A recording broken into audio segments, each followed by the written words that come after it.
I was thinking that it would be cool if I painted a wave scene, something with water, waves, reflection. And so when I'm working with oil, I like to start with the light colors because this is one of the important differences with oil is that white is not powerful at all. The moment another color touches the white, it completely overtakes the color. So where I can just add little bits of white to my brush in a painting like what I have around the edges here. On a painting like this with acrylic, I can do white highlights, no problem. But if you work with oil, then you know that you'll be trying to highlight something with white. It just keeps taking on the color that's under it. So maybe we can zoom in as I progress here and get some closer shots as I get into tighter technique. But the first thing I do is just get some paint on the surface. And I do it this way. I don't think this is traditional at all. I just do it this way because I was so used to going direct to canvas when I did water base. When I started messing around with oil, it was just easier.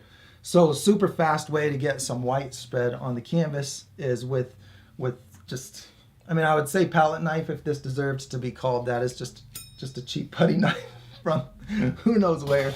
But this is so much quicker than trying to manipulate this with a brush. And the other thing that I like about this method is that it immediately finds all the little paint boogers, all the dried little clumps of paint that are in there. And I can scrape those off right at the beginning. So the first thing I'll do to get my painting started is just put a whole bunch of white paint on the canvas like this. Here we go. And I'm not going to use a different brush.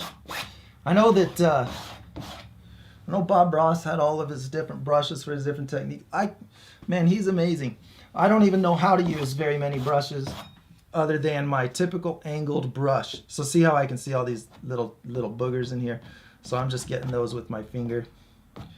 And what I'll keep handy, I don't know if you can use different kinds of chemicals to thin oil paint. So if you don't like harsh chemicals, oil paint's probably not for you. But I've got paint thinner in here because it's cheap, but it's very smelly. So if you want something less smelly, you can get odorless mineral spirits. You can get turpentine.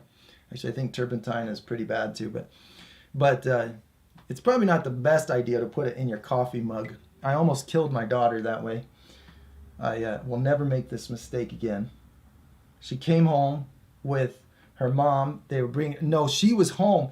My wife comes home with groceries. I put the cup down on the table. This is a warning to you, if you're working in a house with other people that might mistakenly drink paint thinner if they think it's chocolate milk.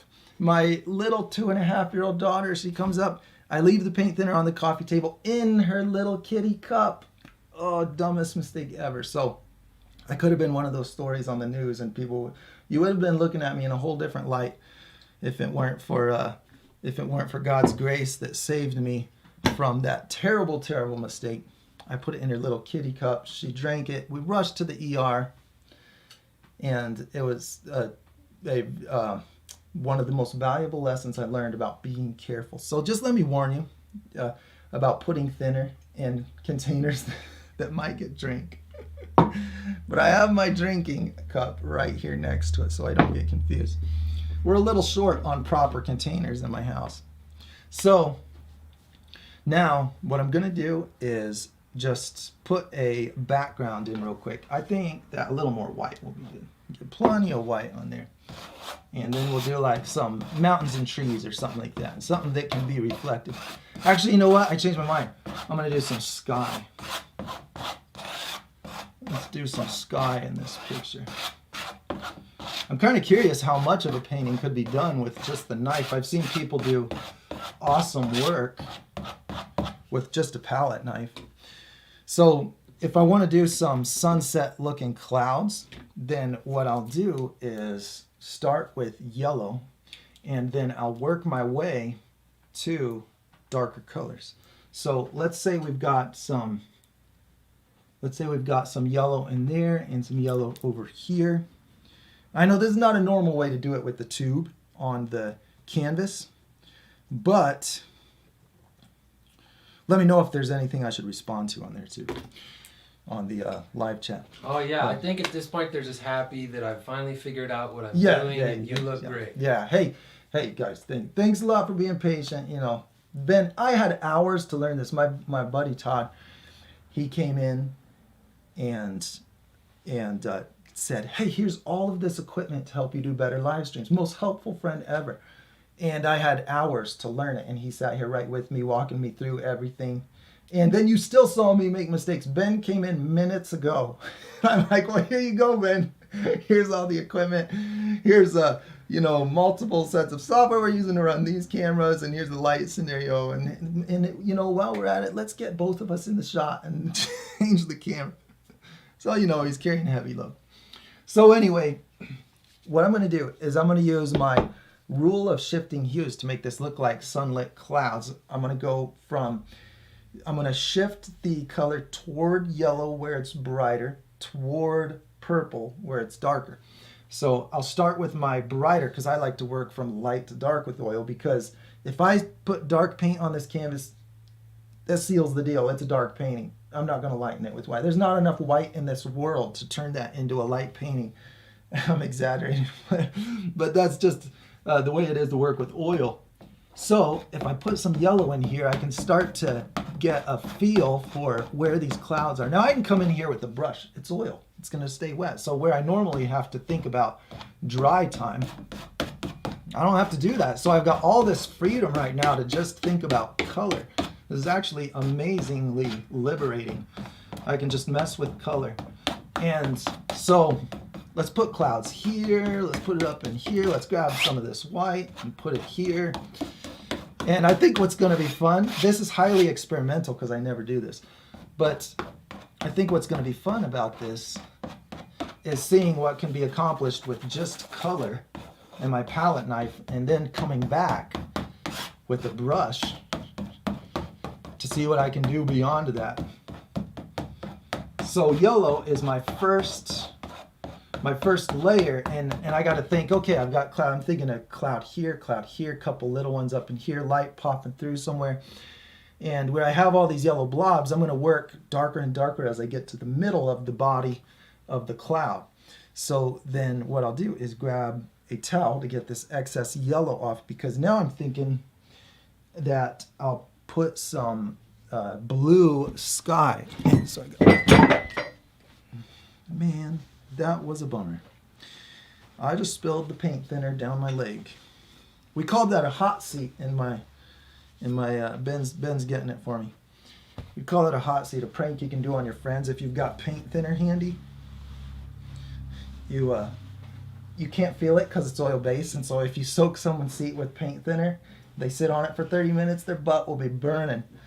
Probably gave them cancer too, but that's something they used to do. I got hit with that prank, so I got to get this off my leg because it's burning. I was trying to get a towel there. Is that camera on my legs? This is gonna be great.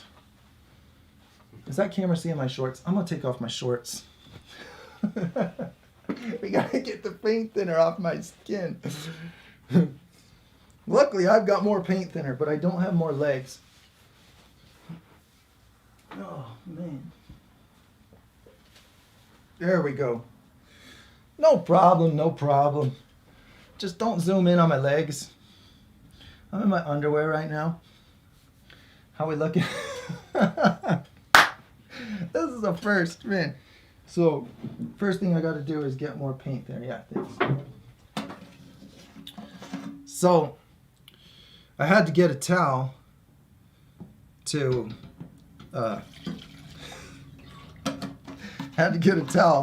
wipe off that putty knife, and it was like I tipped the whole table and I leaned my weight. It goes over. Man, somebody's watching right now thinking, who are these jokers trying to do this job? Yeah, so there's a few people that would love you to go wash off right now so that you don't get cancer and die. No. I'm ready to get cancer and die. I'm ready. But then there is another portion of people that are saying they have also painted naked before, so you're in good company. Oh, I'm not naked. I'm not naked. I'm still covered. I'm in my jacuzzi outfit. This is how I get in my jacuzzi. In my boxers. And it's not as bad because boxers cover a little more leg than tighty whities. So that's what I'm in. So I got more thinner for my paint, which I haven't even needed. I've got thinner that I don't need that I just replenished so that I can make a mistake again. So let's do this. Let's put some blue in the sky. Oh man. I'm going to use cobalt blue because so there's different blues. You know, you see all these blues, and I love to use phthalo blue here, but it turns very turquoise, this phthalo blue, and that's why I love this phthalo blue, is because of how turquoise it turns when the white hits it. And so we're going to go like this. In a few minutes I'll be ready to put those shorts back on, but it's going to give me a chemical burn if I just leave them on while it's soaked. Right now me and Ben are just going to be getting high in this room. Oh, those are drying. So I'm going to put blue in here. So we've got our white. Let's put some blue. Right here, right in here. And maybe right... I don't want to put it there. I need more white now. We got to use lots of white in this picture. So I'm going to grab some of this. I'm just starting with a palette knife. My intent is not to make a palette knife painting. It's just to start this way, to get the paint on in a hurry. Because I found it to be especially time consuming when I set out to do an oil painting, and it took me such a long time to do all of this smearing and applying with the brush. So I just want to get my general placement of these colors. So I'm grabbing this white, I'm just dabbing it on this blue like I'm making an oil paint sandwich. I'm just going to smear it around. Okay, put that there. Let's put blue in there. Maybe a little darker too would be good. Yeah, so this blue will not turn nearly as green as the other blue. If I use the phthalo blue, then it turns so turquoise, but this one not as extreme. It's going to turn a little green, which is easy for me to correct later. You know, I can put these gaps in the clouds, it'll turn green. But if you remember from any of my other videos, very easy solution to fixing the problem of green. All we do is add a little bit of magenta, and I can just throw that in with a brush later, especially since this is just going to be waiting for me. This paint, it's not drying, you know, it's oil. It's not drying. It's going to be, you can, yeah.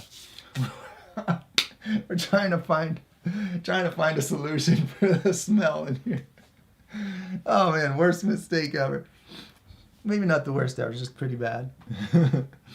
We might need to, if it gets too bad, we might need to cut for a little bit, air out the room, and come back in a few minutes. We might need to take 5. Okay, so now, here's what I'm going to do. In fact, why don't we do that? We're not going to kill the stream, you know, we're not going to do that.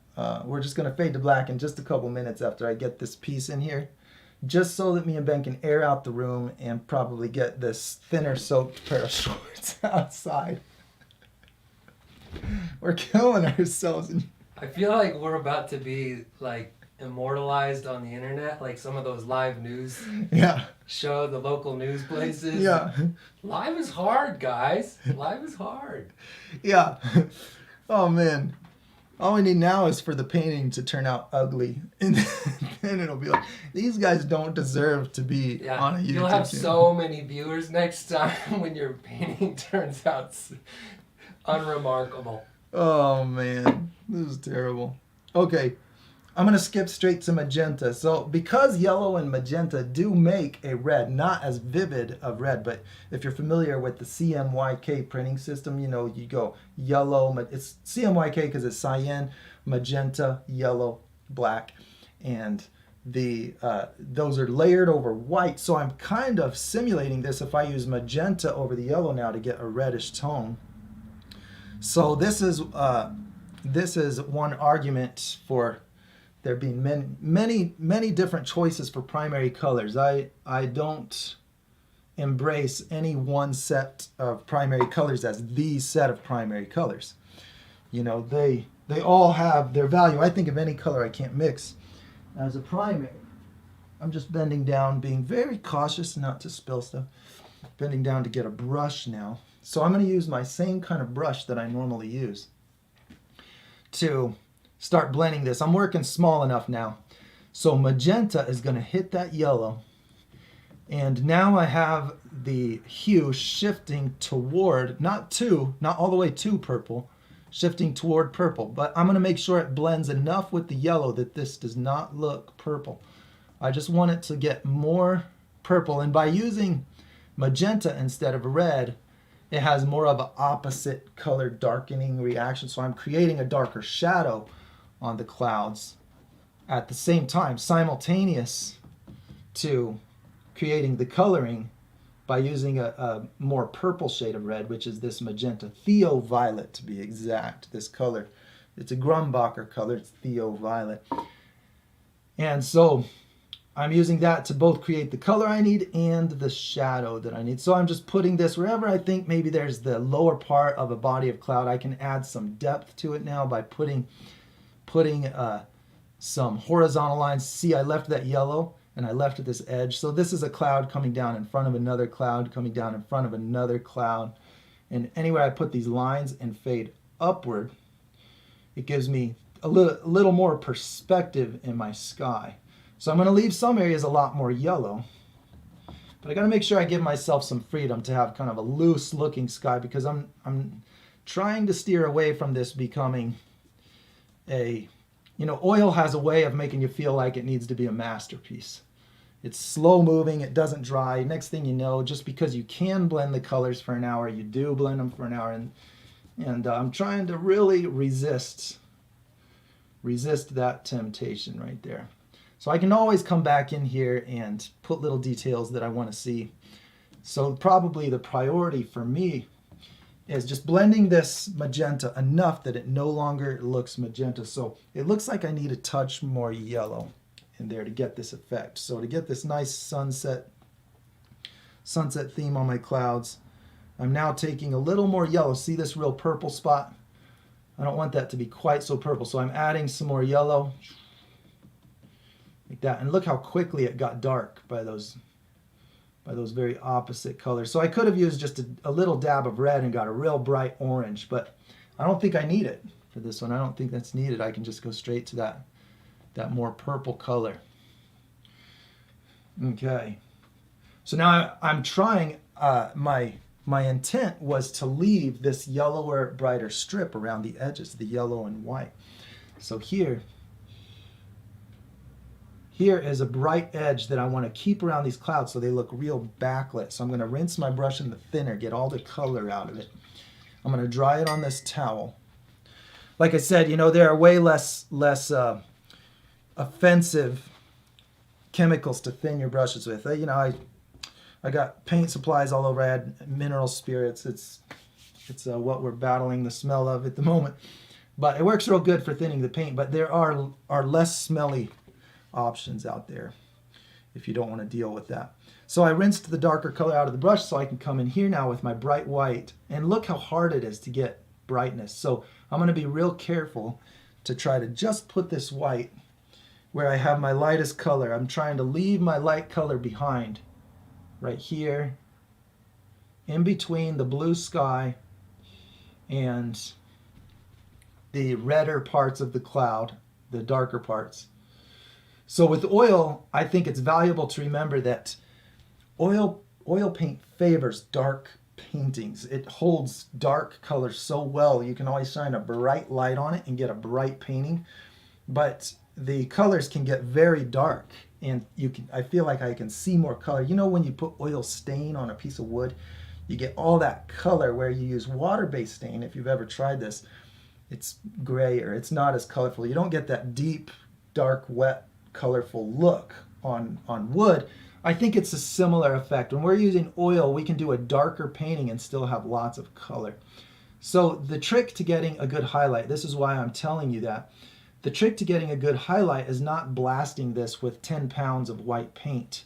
It's getting my shadows dark enough. So I'm going to go up here and I'm putting my highlights in, but I'm not going to kill myself trying to get them so light.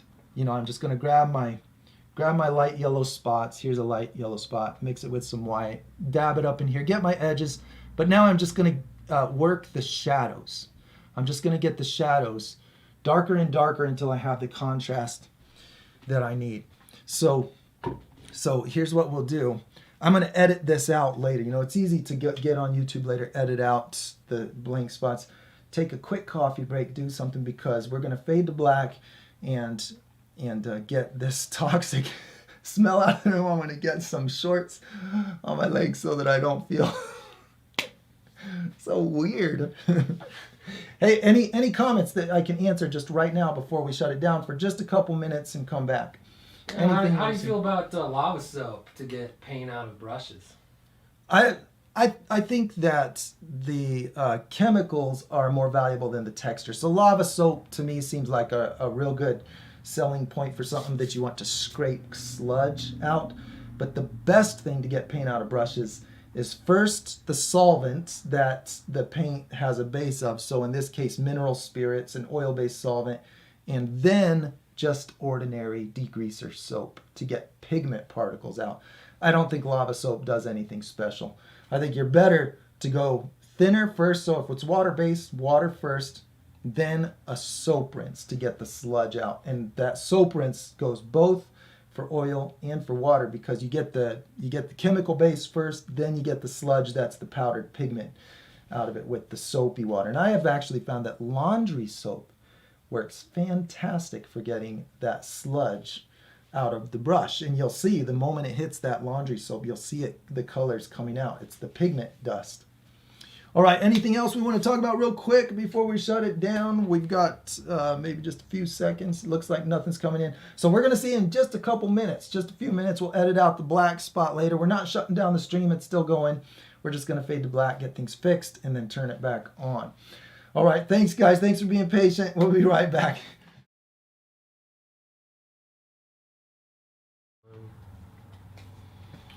All right, we're back. We're back.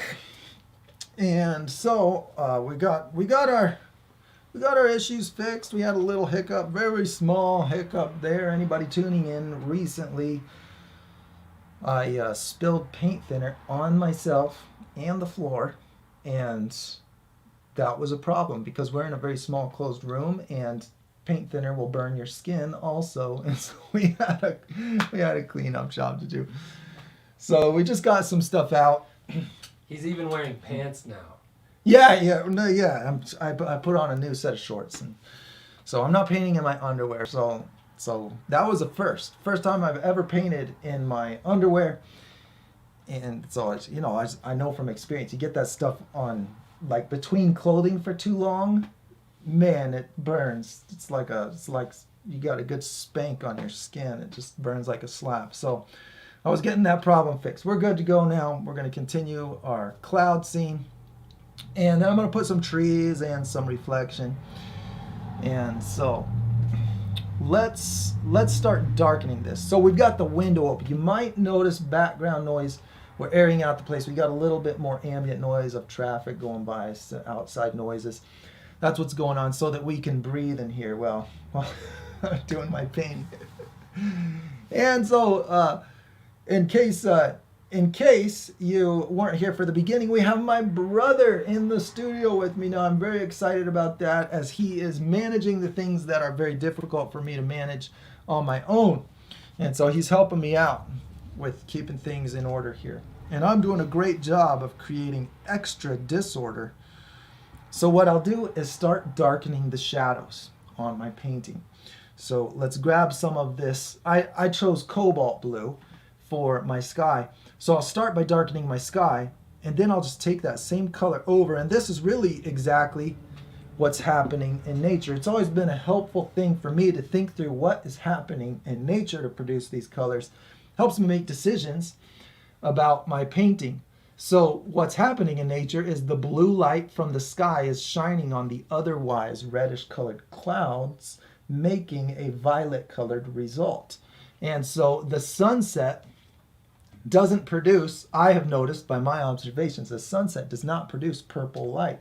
The purple that we see in a sunset comes when we see the blue light of the sky shining on the red-ish colored light of the cloud. So just a fun concept.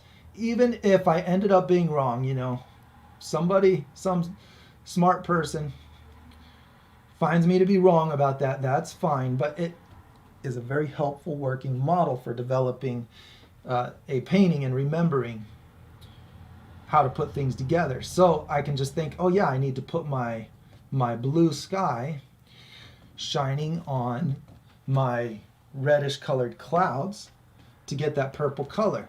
But where I have all my bright lights, I'm not going to put the blue. It's going to turn it green when it hits that yellow. We don't want that. So I'm just darkening this. Now notice that when I darken that sky, see how those clouds are starting to pop? They've got a better glow to them now, so I can get darker. If this was a water-based painting, I'd probably be steering away from such darker colors. But we can go nice and dark as long as I remember to go darker and darker.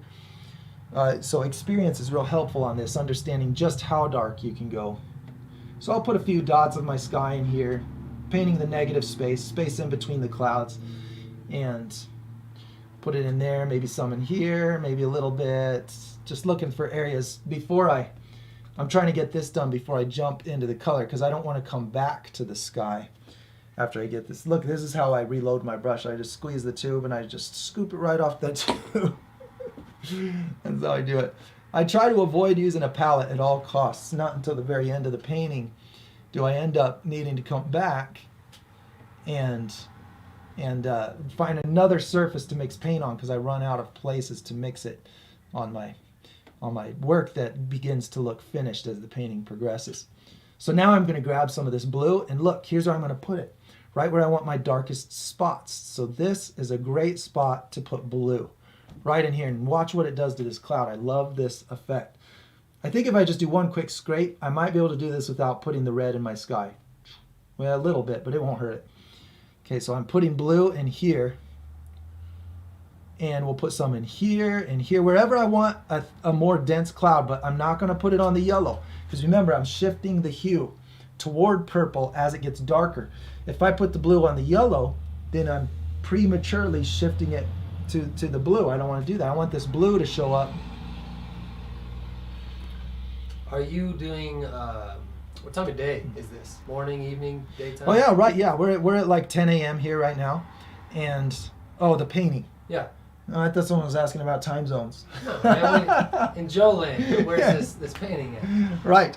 Well, I was out at the local recreational lake here by Flagstaff, Lake Mary, and it was a sunset scene. And I was thinking, I'm going to paint something like that. And so, since in my imagination I'm modeling it from something I saw during a sunset, I'm thinking sunset. But you can very well have the same color scenario in the early morning. It just ends up being, you know, because we've got a lot of things in the atmosphere after a day that bounce the colored light better. So sunsets tend to be more colorful. So maybe we could say this is a sunset.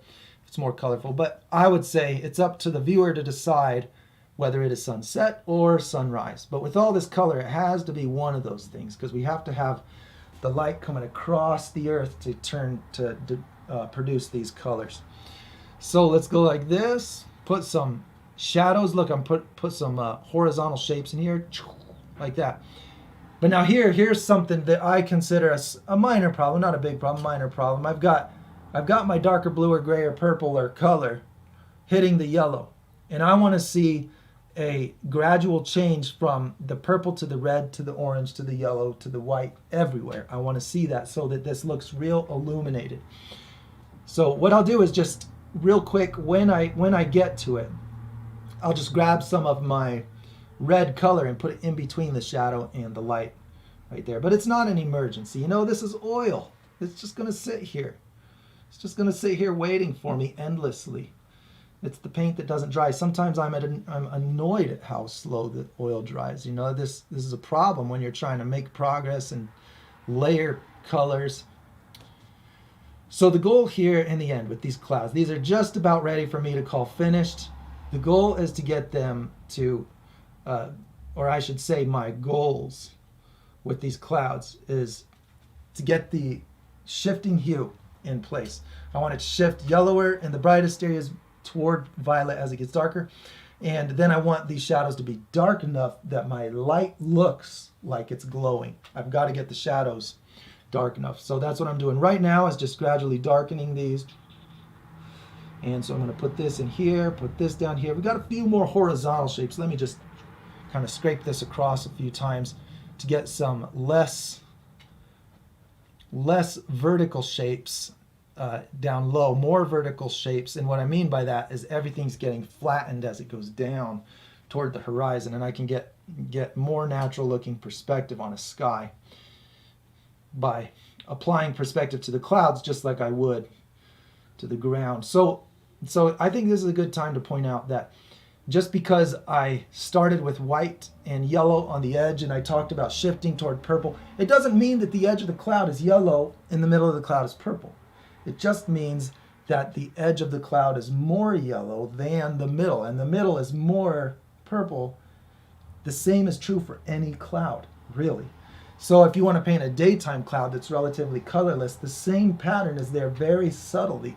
So it's like shades of gray, but the outside shade it's closer to yellow. The inside shade, or orange, the inside shade, and so let's just think of it as toward. You just make it more toward yellow than the shadow. You make the shadow more toward violet than the outside edges. That's the pattern that I want to see. It doesn't matter how extreme the color is. I wouldn't want to mislead and say use these colors to produce a good looking cloud. How long does that paint take to dry? Or can you make it dry? You can make it dry faster, with dry weather and heat, but also drying fast is the risk of cracking, things like that. So I'd say just leaving it be for a couple days. I think titanium white, maybe because it has so much pigment, I don't know, that takes a long time to dry. We're talking like 3 days sometimes for that if you really pile up the paint on your canvas. So some of these, I find that the cheaper paints actually seem to dry faster, which to me makes the paint better, not worse. I want it to dry faster so I can get the job done. Is that standard oil or water-based oil? No, this is standard. This is old-fashioned, at least to the best of my knowledge. That'd be funny if I figured out right now that it was that stuff that's like got an emulsifier in it or something. No, it's this is normal oil that will not wash with water. If I dunked this in my water, nothing's going to happen. It's not even going to start to go in that water because it's all oil. Not that I'm going to do that on camera to prove it. I would probably get some flack for that one. Okay. Let's put a little bit of color. So what I'm doing with this magenta, remember I said I don't want my shadow going straight to the yellow. So I'm just identifying the spots where I've got shadow touching yellow, which is not too many. It was right over here. And just systematically going through, making sure that I don't have, see here, shadow touching yellow. Just put a little bit of that more red color in between. And if I just get that enough, I'm just looking for enough. We don't need a perfect painting, but to get the look of glowing clouds, I just want to get enough in there. So we put this in here. We've got our lighter clouds, we've got our darker, and I think I'm ready now to start putting a background in place. So I guess this is our brightest spot. So let me rinse this brush.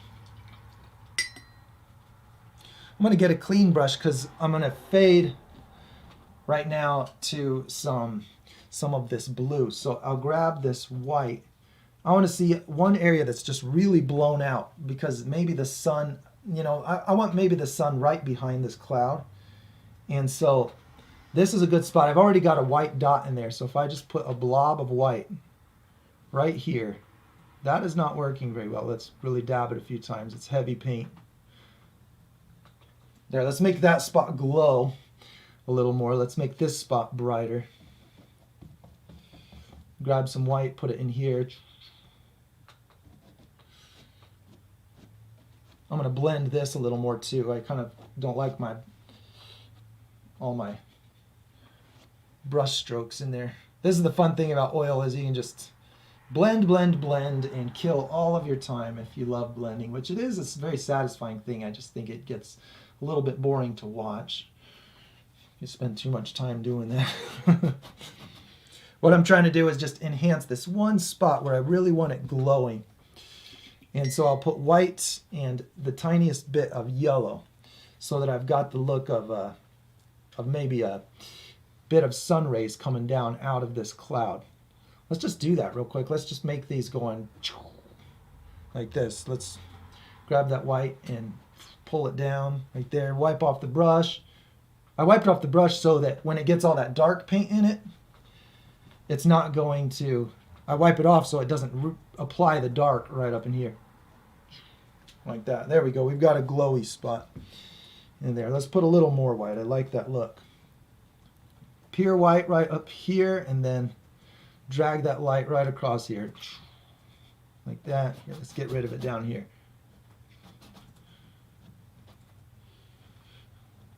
So what I can do when I'm making rays, you can just blend them across like this and it smears everything. It looks like rays, but it could look better if it didn't obstruct the image behind it. So do you see how it obstructs this? So I pulled my cloud colors down. So really what I want to do is come in here and try to make these shapes go back up in line with the cloud, so that it doesn't look like I've got my lighter color. So now I'm just going to try to get rid of areas where it's dragging the color down or up. Oh yeah, that's awesome. We're zooming in on that. Okay, cool. So I've got my lighter color applied. Now I'm just reconstructing my shapes behind the light, just with some horizontal brush strokes. A gentle touch, horizontal brush strokes. And I'm looking for areas. It doesn't have to be like real perfect laser straight edges or anything. What I really am trying to get rid of are the things that don't compute when we look at it, like the color of a cloud smearing down. See this? A ray doesn't take the dark shadow and smear it down into the sky. So that's an area that I want to just come across and make horizontal shapes instead of a vertical shape there. Just get rid of that. And then I can always take the white, and right here, let's just grab some of the white that's down here. We have some super dry weather. We're in the middle of dry season here in Flagstaff where I live. So this oil paint, I can feel it drying a little bit actually as I'm working. Tiny bit, like where it's real thin down here. It's actually dried a little bit in the course of this painting. Okay, so the rays are lighter than the shadow behind it. That's what I want. I need the rays to be lighter than the shadow that they're behind. Now maybe I can rework the edges a little here. Let's go up so that I don't drag darker down into the light. Let's drag the light up. And maybe I can get a little straighter edges on some of these. So I feel like without stopping and layering, if I had water base, I could just smear this as a layer over dry paint. And that would be easier. But this is tricky to me because I have to watch out for unwanted vertical edges as I'm trying to get this effect. So now I'll put yellow in there, and I'll take some of that bright yellow, put it down here as well. Both sides of my hole in the clouds, I want to have some yellow. You can put a ray shooting out. As long as there's, in those rays, as long as there's just more yellow than what was on the darker parts of the cloud. Look, maybe I should have done it this way from the beginning. Wider, wider, wider. We don't want it to drag that red into the blue, so I'll put it over there.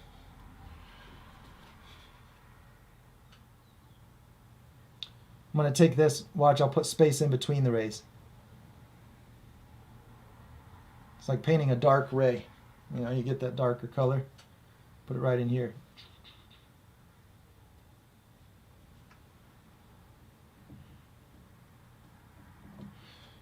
I feel like it could use maybe just a bit more. I like the effect that has, so maybe I'll go just a touch more on those rays. Maybe grab some of this white, go over here.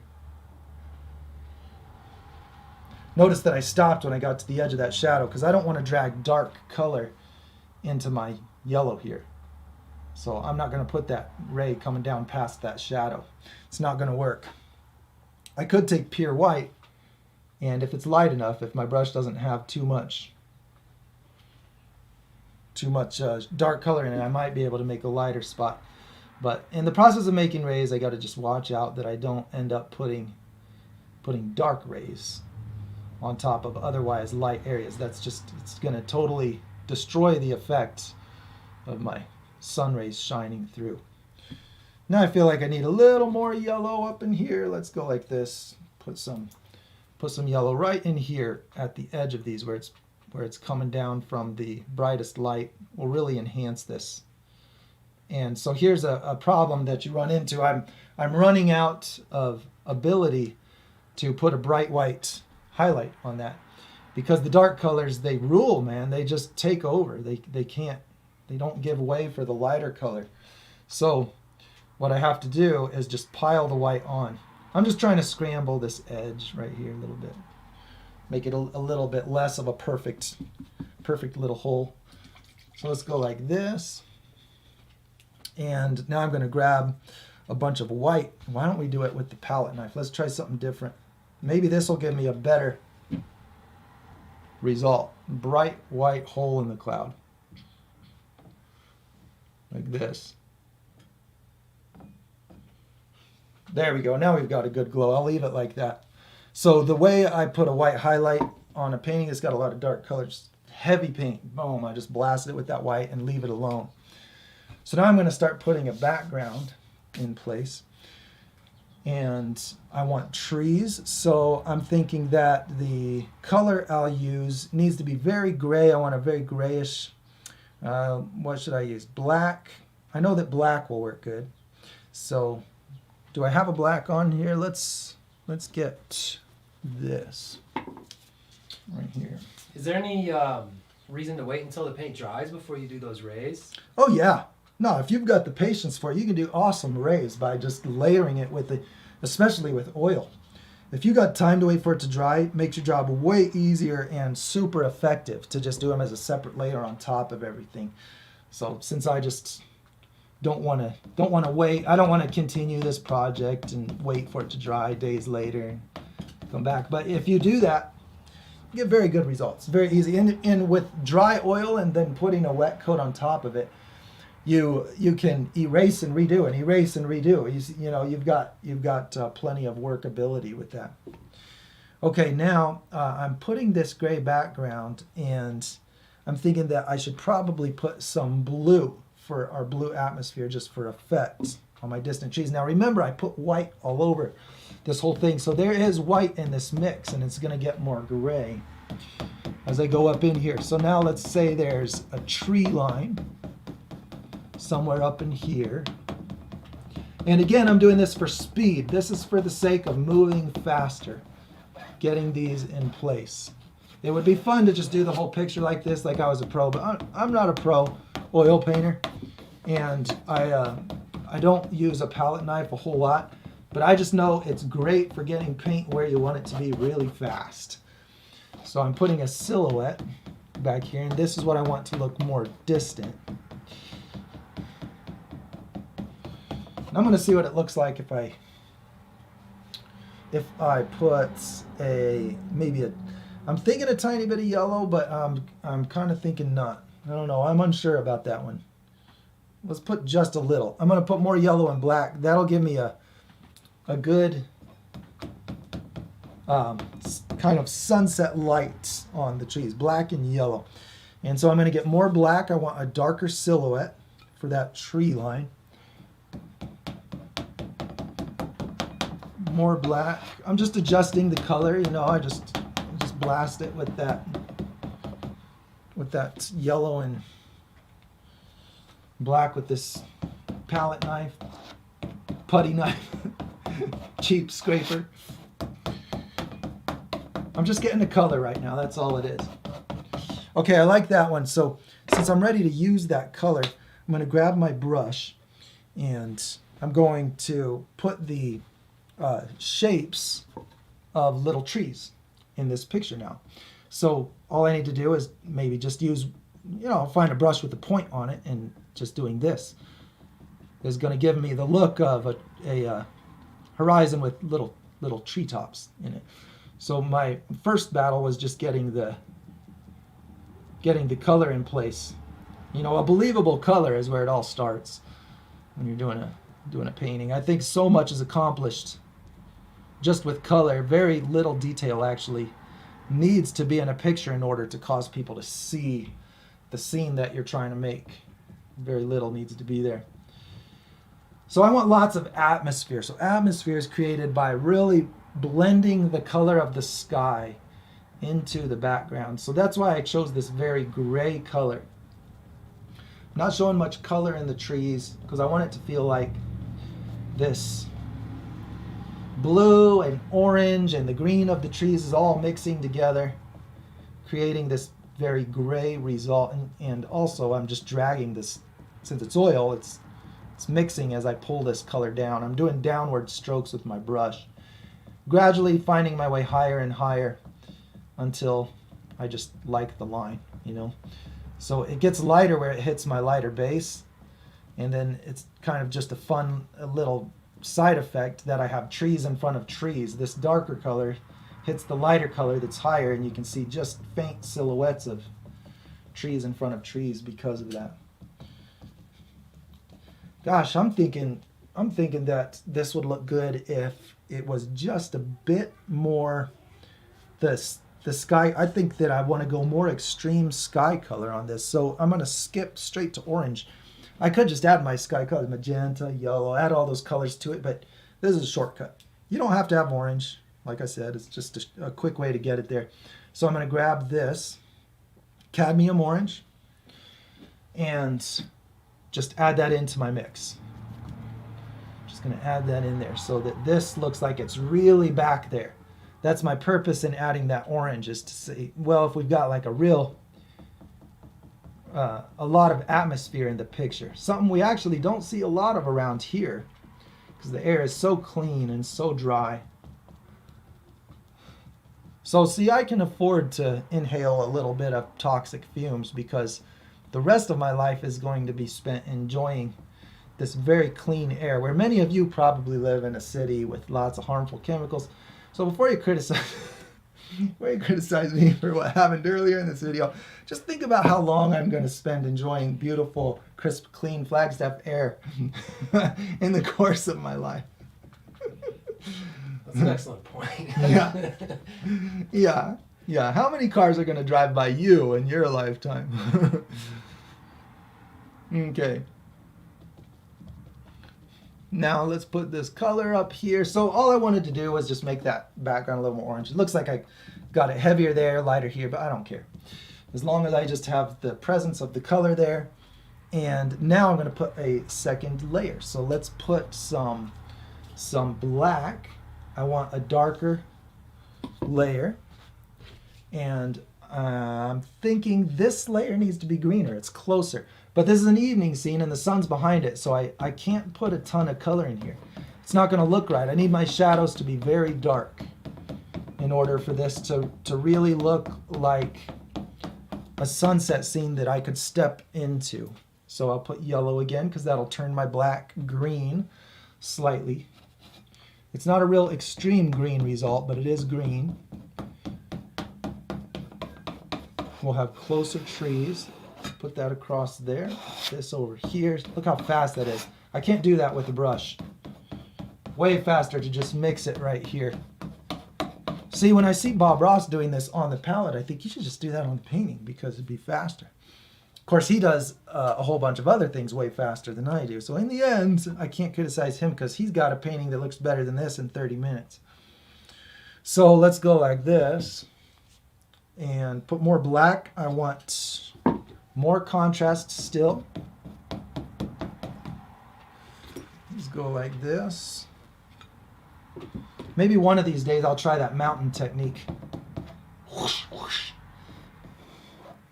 I'm just like anybody else. You know, if I try that thing that I haven't tried before, it's not just going to yield amazing results.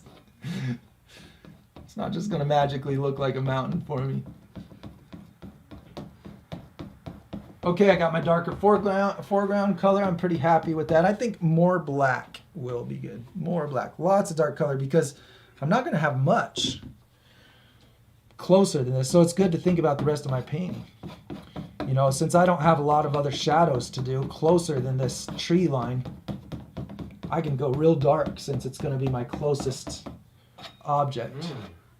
So, Paige has given you a very interesting compliment. She says, nice crepuscular rays, Joe. Whoa, you know the name for those? Yeah. What? That's awesome. Man. So, now, can you spell, did you say crepuscular? Crepuscular. Can I please have the pronunciation key? Used in a sentence, nice crepuscular rays, Joe. Whoa, man, that's awesome. Good job for knowing that. Very impressive. And thank you for the compliment, too. Thanks.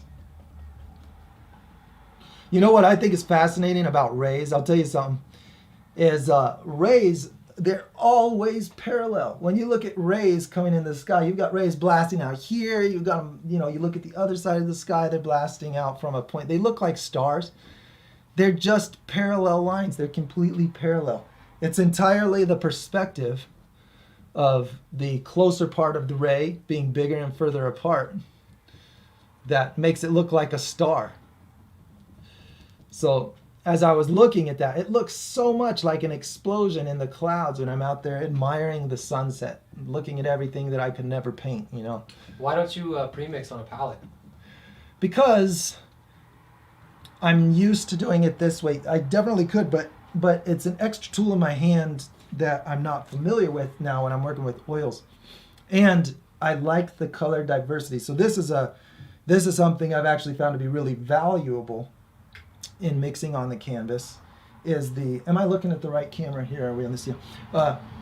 The diversity of colors. So look at the variations in here. I like this look. So this effect of having the lighter grayer trees, darker grayer trees in front of them is from not mixing until it hits the canvas, and then the micro differences come out and create detail and variation, leaves stuff to the imagination. I like the look of the painting better, I guess, is the shorter answer, but I am definitely not again, you know, I don't see that as a bad technique by any means. Mix on a palette. I do mix on, actually I think it's valuable to say I do mix on a palette when I really just need an exact color for an exact spot. Then I'll just be careful and mix on a palette. But I like the result it gives me. So this right here, this is a good example. I'm going to go up here and put a hill right in here. I'm going to put it over this color. This is going to get lighter as it's mixing with that lighter background color, which is going to make it further away.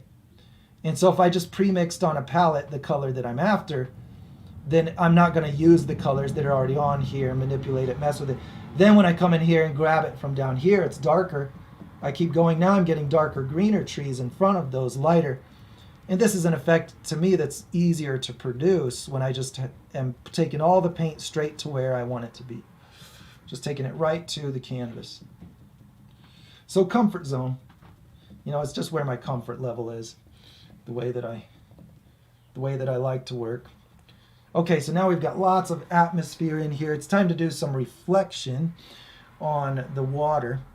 And so I think actually, before I do that here, I think it'd be cool to put like a bank on these. I'm going to scrape this. Hopefully I don't poke a hole in the canvas. I'm thinking that I don't want that paint, so I'm going to wipe that off. And I want to put like a grassy bank coming down right here. So let's grab some white and let's put it coming down here from the trees.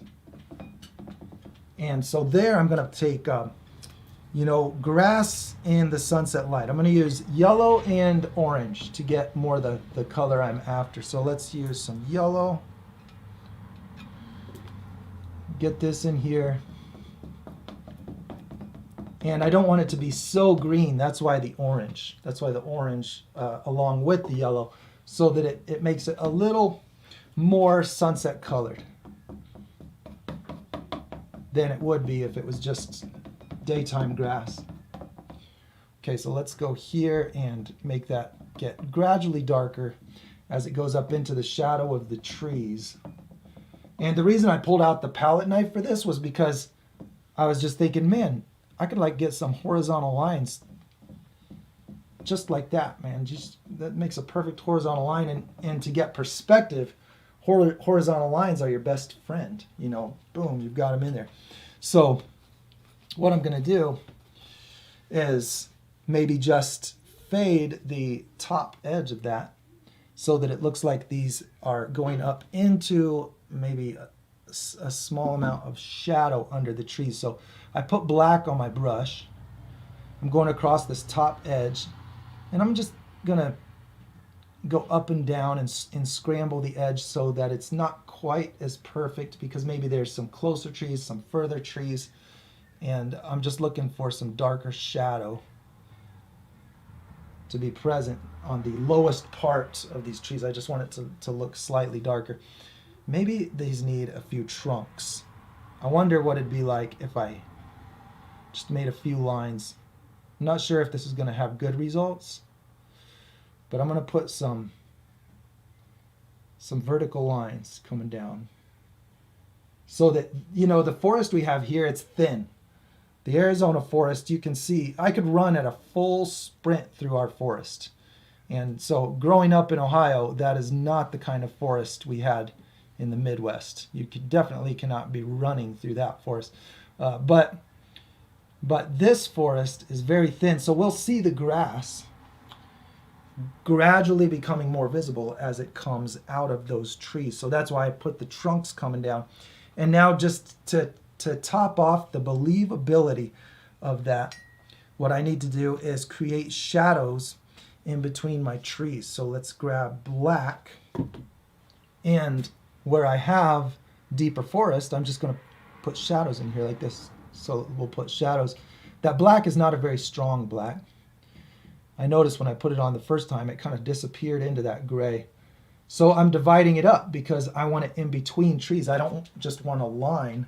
I'm putting the black in because I know that everywhere that black goes, it's going to create the look of a shadow between trees. So we're just going to put these vertical shapes in here, just little dots of dark shadow.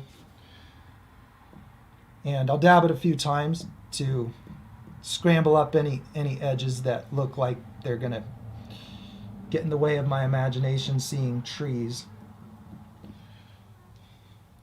And so now I've just kind of put all the ingredients loosely in place, you know. So now let's top it off with our closest bank.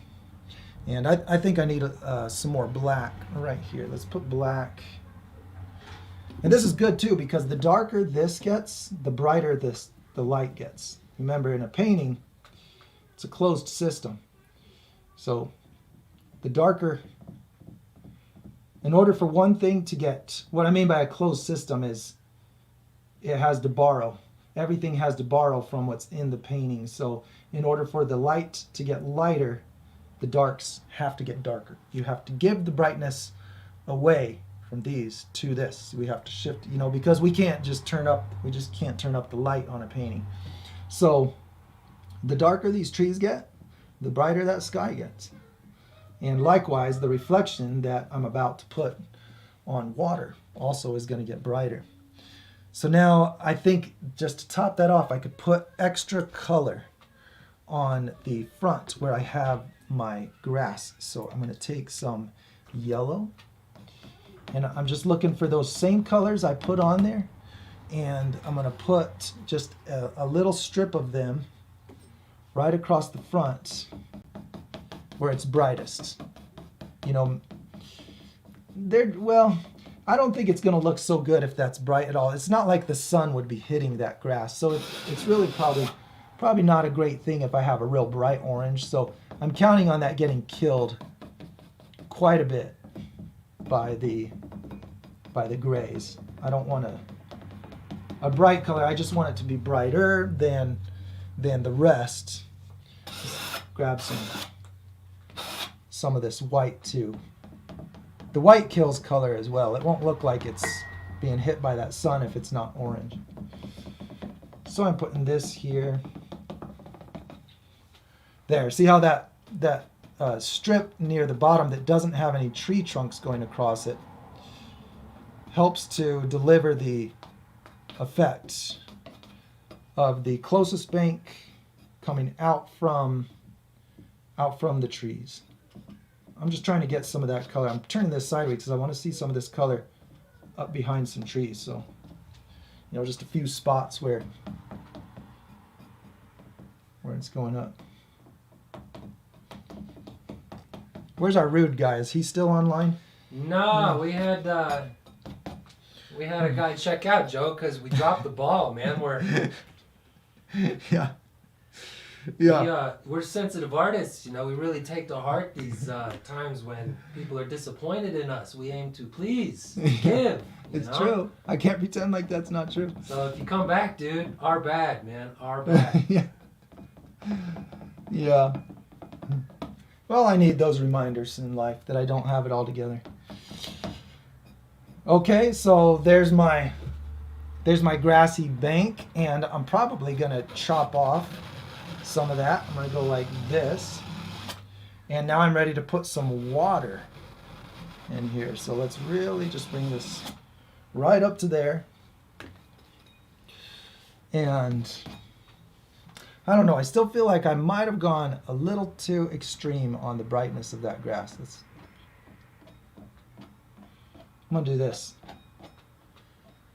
Highly experimental process here. I'm just trying to fade it all together because I need some of that dark color in there, and I need to raise this line up. I was thinking, oh man, I need the water to be a little further away than that. So I might have damaged some of my nicer looking detail, but I think it'll be a worthy sacrifice to get that water line a little higher. I want the water to be nice and distant. So let's go in here, bring that up.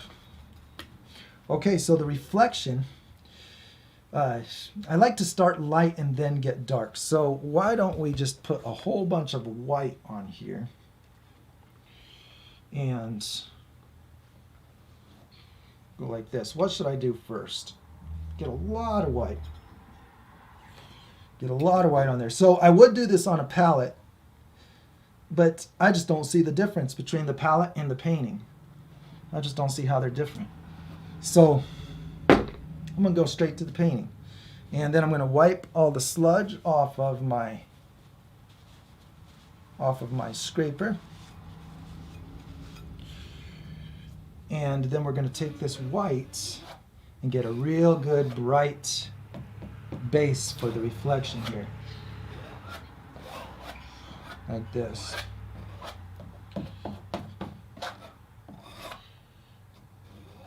And then I want the colors of the sky reflecting on there. So this is where I think it's going to get a little more technical for me. I'm going to see if I can make some real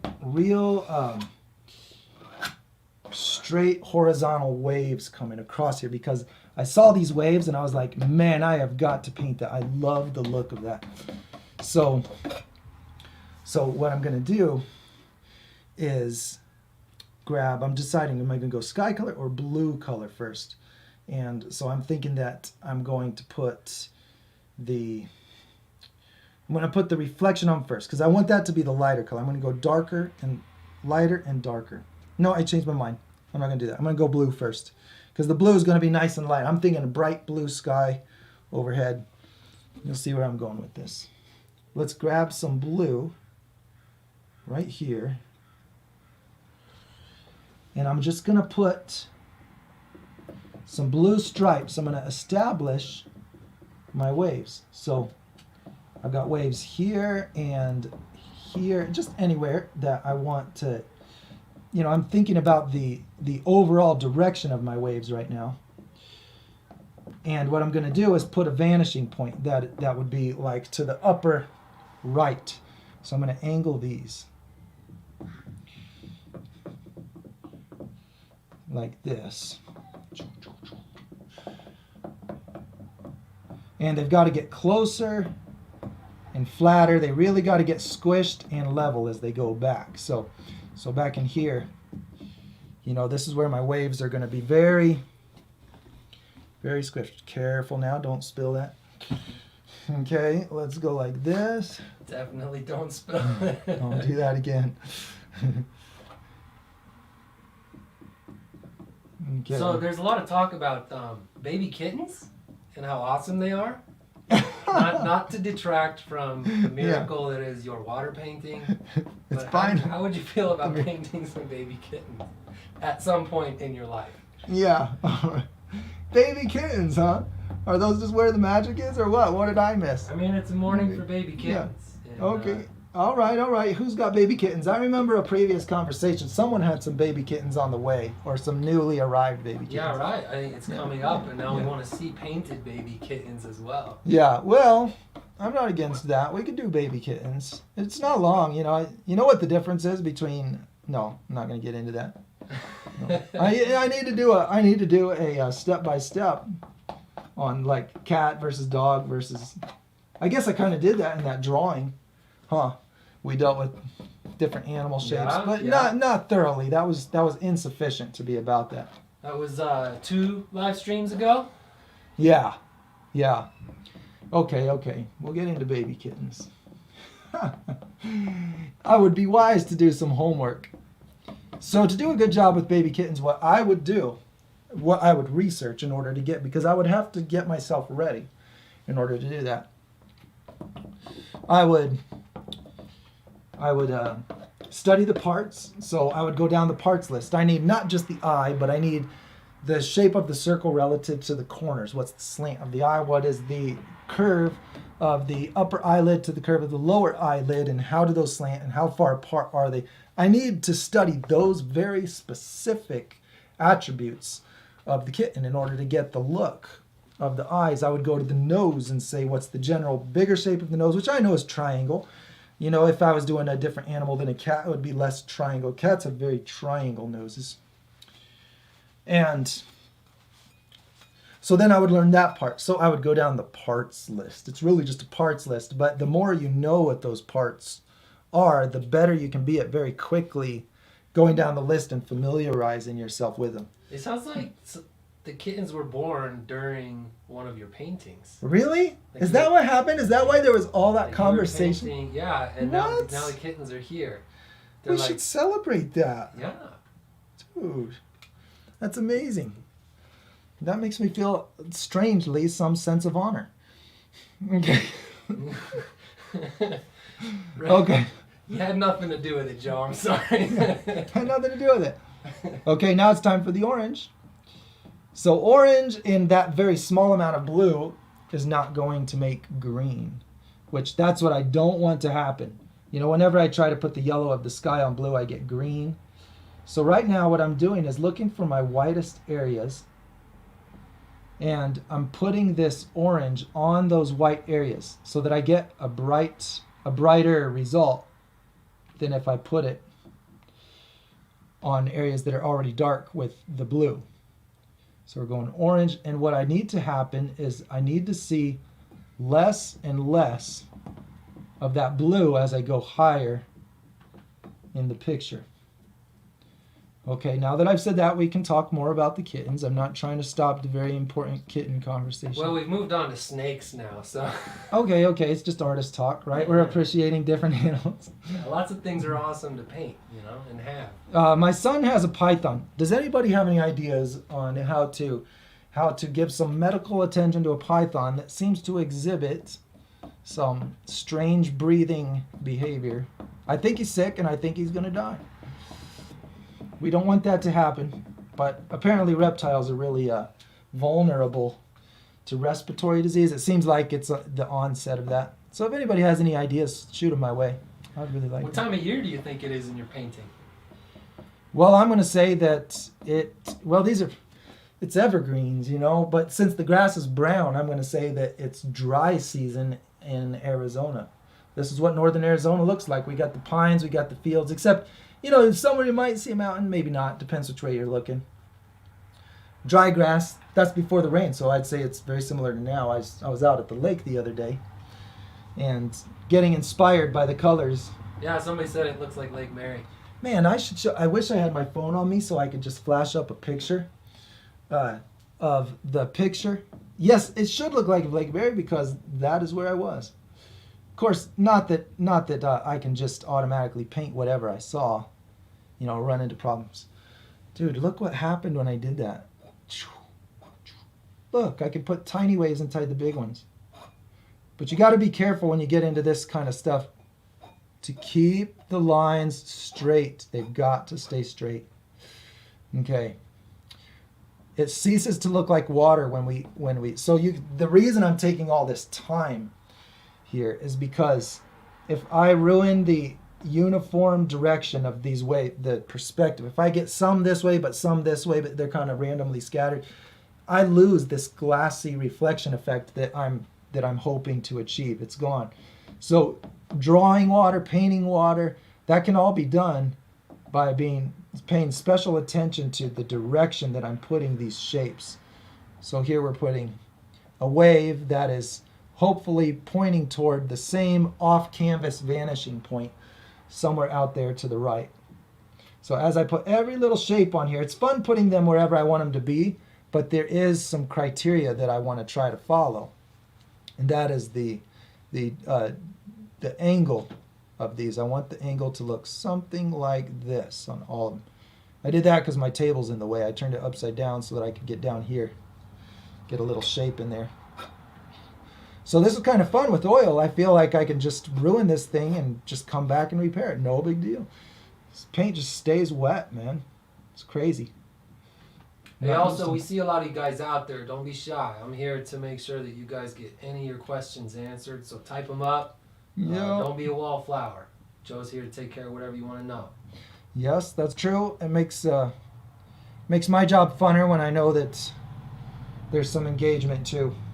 I have insecurities about being boring. Oh man, nobody's saying anything. They're probably bored. So, you know, try to say something. I even like it when people come along and call me an idiot for sport. Oh, good. There's been plenty of that. That's happened. I even like that. I do. Whether or not I'm an idiot is of no consequence to me. It doesn't really change anything. It's just action, you know. It's just something happening. Okay, so what I did, I want to explain to you the process of understanding the pattern. So the reason that I am painting from memory this sunset scene is because this happens in a very specific order, the order of colors on this water. And so there will be one part of this sky that's at just the right spot to bounce off this water and hit my eyes. The water is going to roll like this, wave after wave, and that reflection is going to show, as it rolls back, blue sky. As it rolls back, it shows orange sunset. So we're going sky, cloud, sky, cloud, sky, cloud. So the blue is the front of the wave. Now, as this rolls further back, it might catch some of this dark reflection. It might catch some of the darker cloud.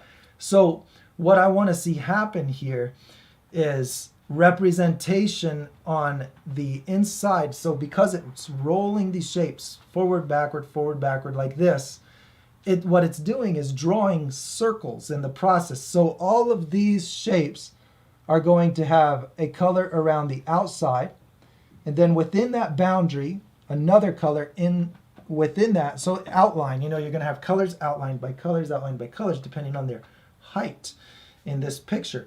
So the next thing that I'll do is now I've grabbed some of the darker color, right? And so let's put, and this is the orange. I really should have put some of the magenta on there. Let's do that right now. I feel like this is going to be better if I put my magenta in place. Probably would have been better if I would have done that first and then the orange, but we'll see. So Luis would love you to know that if they say nothing, it's probably because they are staring in awe of your work. Yeah. That's a possibility. Sure. That's a story that I like better anyway. Let's just say that. I think that in this era, everybody has already seen everything amazing. You know, the way we spend our time is with people that we enjoy. I've learned in life that being good company is by a long shot more valuable than being a good painter. And so I try in all of my paintings, you can tell me if I fail to hit that mark.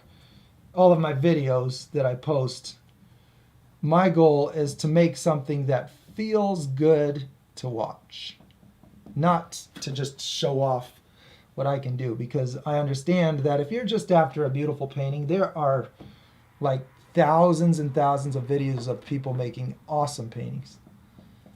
And so respecting a person's time, valuing their input, these are the things I think that are more important for us all to be focusing on. I would even give, this is the advice I give my kids. When you build a business, don't get overzealous about your talent, what you have to offer. Just work on how you treat people. Just make that number one. And the rest will follow. If you care about the people that are giving you their time, if you value their time, then you are going to try to be your best because you want them to have something valuable. I mean, I'm going to try to be good at painting because I don't want to be the guy that robbed away your time to have me paint something that's not even helpful. You know what I mean? So when I run past somebody that's a little bit hostile, I think, okay, well, you're after a relationship that I'm not trying to give right now, where I'm trying to meet your expectations on performance. I'm not there. This isn't about the performance for me as much as about respecting someone's time. So something I think is a lesson I'll carry with me always. Okay, so now I've just put that purple color in there, and what I'm going to do is enhance the look of this now by I'm going to look at my lighter sections, and I'm just going to say, hypothetically, that these waves are catching a spot of the cloud where in the middle of the wave, it's catching the brighter color. So it's going to go like the darker color is going to go brighter. It could be anything. We just have colors inside of colors where it hits that. But I thought the purple was a real nice darker contrast to my brighter blues. So now I'm going to go with a much brighter yellower color. So I haven't used this part of the canvas. Let's just grab this and put some white on it. Let's take this pure white and just blast a bunch right on there. This is another thing that's nice about oil is it does that instead of running down the canvas. It just stays there. Okay, we've got white and yellow. We're getting this nice bright color. And what I'll do is just take that color and put it wherever I've already established reflection. So I've already said we've got reflection in these spots. So wherever I put it in here, this is where it's going to make sense for the picture. And it's okay for these colors to blend together. These are all bright orangey sunset colors. So I don't think it's going to do damage to the painting if I get these colors smearing together. And I'm finding that this palette knife is quite useful for getting nice straight edges. This is so much harder with the brush as I have to travel along a straight line and be very careful not to zigzag it. This kind of lets me cheat a little bit and use that straight edge. I just want to point out how very quickly and extremely I let the shapes change from bigger. So see how big this is? And then look, when we go up just 3 inches up the painting, I'm just doing these tiny little horizontal stripes in order to get the perspective that I'm after. Okay, so now we've got this bright color. Let's just take those across here.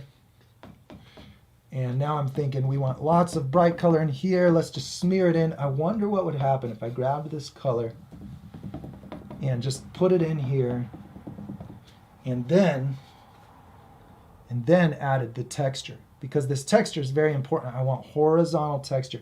So it's all just real tight and close together back in here. Lots of tiny little waves. So I'm just looking for a texture now that is side to side, horizontal shapes. I just want to look for any spot that's sending the wrong message, because that's going to stand in the way of the experience that I want the viewer to have. Horizontal lines is all I want to see in here, just straight across like that. And then I've got my reflection established, and it's time to put the trees. And that's, you set yourself up with a good gradient reflection, a nice reflection to start with. Then when you put those trees in, oh man, it's so satisfying. You're gonna love what that dark color does for the picture. So I'm thinking that this is deep. This is deep water, and so for that reason, I'm gonna want the reflection to be nice and dark. It's got to be darker than the source, because the reflection is always darker. No, the reflection is always a mix of the source and what it's reflecting on. That's what I was trying to say. So I want something that is in between the darkness of the water, whatever I propose it to be. So deep water is going to be darker, because there's not like a dirt bank right under the surface catching the light from the sky or anything. It's real dark, deep water. So I'm going to darken the color of the trees in order to produce a good reflection on this. And I'm going to borrow a Bob Ross technique to start out with. I'm just going to drag it down. But I've got to get nice dark color on there first. We'll see. I'll probably fail at it. Let's see if I can actually pull it off. Yeah, what do you got planned there for all that orange right next to the shore? Val is curious. That is going to turn into dark tree reflection. So right here, all this orange is going to go away. I was just getting some of this sky to reflect on the water, but so much of this is about to go away, because I'm going to put dark reflection of the trees on it instead. So it'll be interesting. I feel like it might be fun to put real dark paint over the top and then scratch the light color out from under it. I don't know if it'll work, but it did it down here. I was scratching it and the lighter color came out from under to do those waves. So I think this will be cool. I think we're going to try it. I think it'll be cool too. Yeah, we're going to see. Okay, pure black. And that black is going to hit all this orange that I've got on there, and it's going to make a very dark color, and I just want it to be darker than the trees. That's what's important to me. And I need it to be the right color, so I'm thinking that I'll get my tree color darker, and it's a brown lake, but it doesn't have to be in this picture. Let's say it's more bluish water in my painting. And so if it was bluer, then it would make that darker reflection also a little more blue, which in this case, maybe pure black is gonna look a little bluer. Let's see. I'm just gonna put it on and see if it needs adjusting. So right now, the first step for me is just distributing the black. I'm just distributing it, getting it across the painting. Okay, and so now I can probably do one of these maneuvers with it. Let's get the excess paint off there, and I can probably just pull this to even it out. Let's see if that... My shaky hand. We've got a storm. My hand's too shaky. Let me try again. There we go. Yeah, that's going to be something to fix. Well, the weather kicks up here in northern Arizona sometimes out of nowhere. My hand. That's great. Okay, so let's go like this. We're going to go down.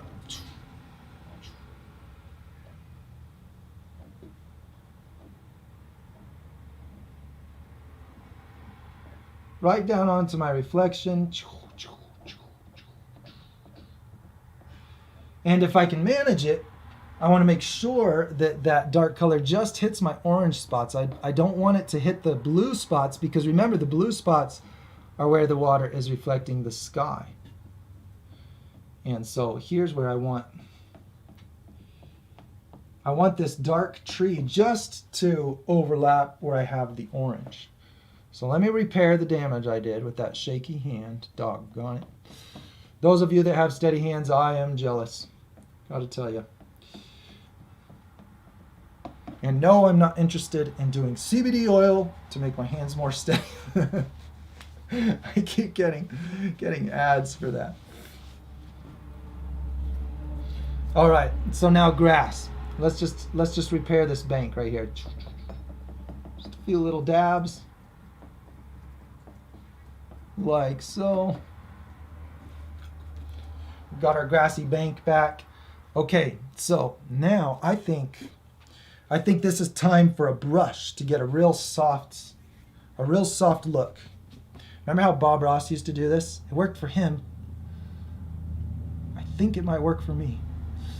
I think I can. Let's just blend this right down like this.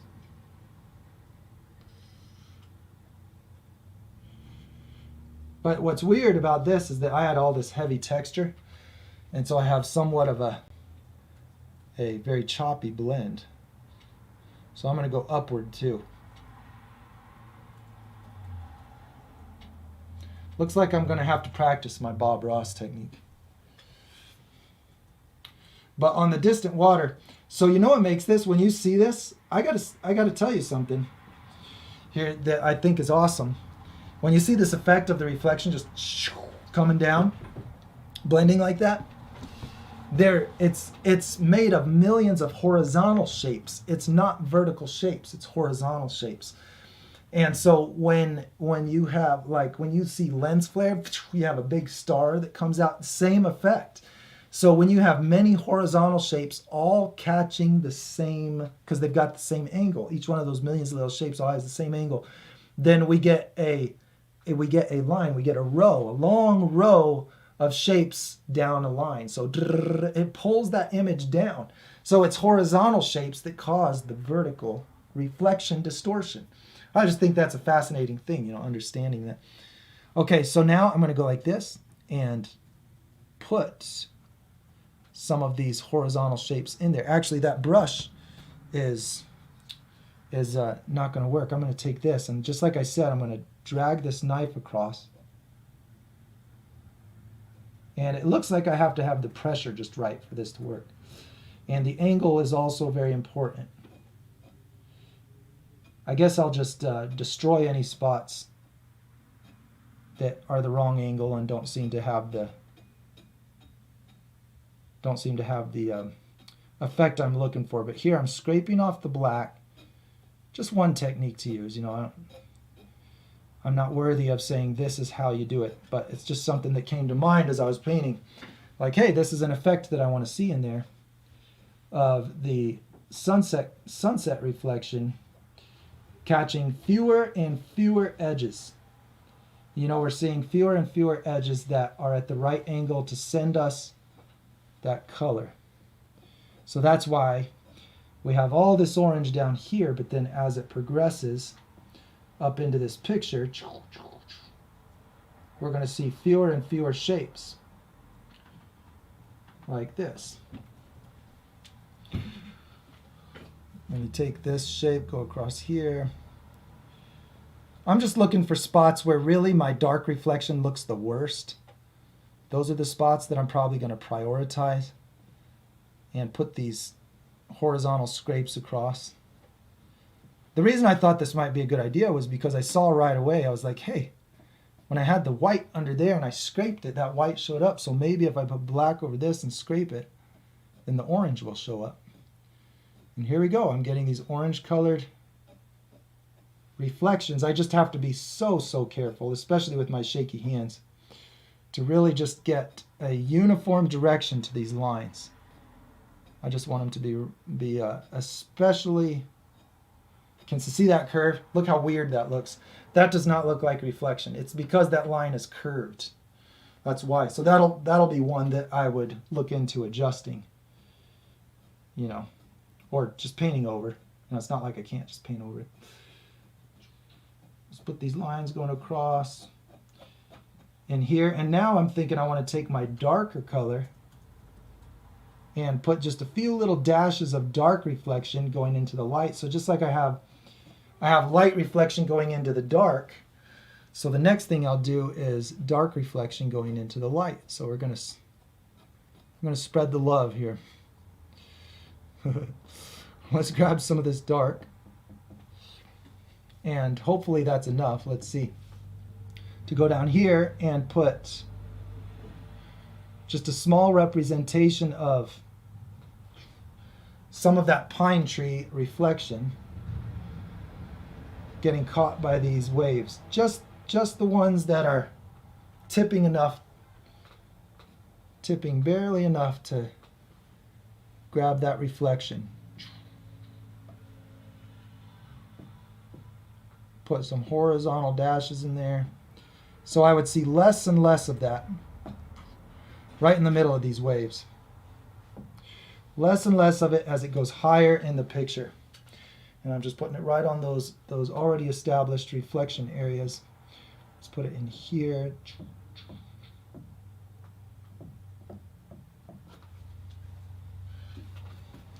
Okay. Look at this one. See this angle? This interferes. So that's how much of a difference it makes. Let's change this angle. There we go. Now that angle isn't weird. It makes this whole thing look very uniform. I feel like our eyes are hyper tuned to texture, the direction of texture. You know, we get the so much information about very small shapes that contribute to the direction, you know, the overall direction of a surface. So texture it's like a big visual difference maker. Okay. So in here, I'm just looking for my ugliest spots, and those are where I'm going to touch this with this knife to hopefully get some very horizontal lines.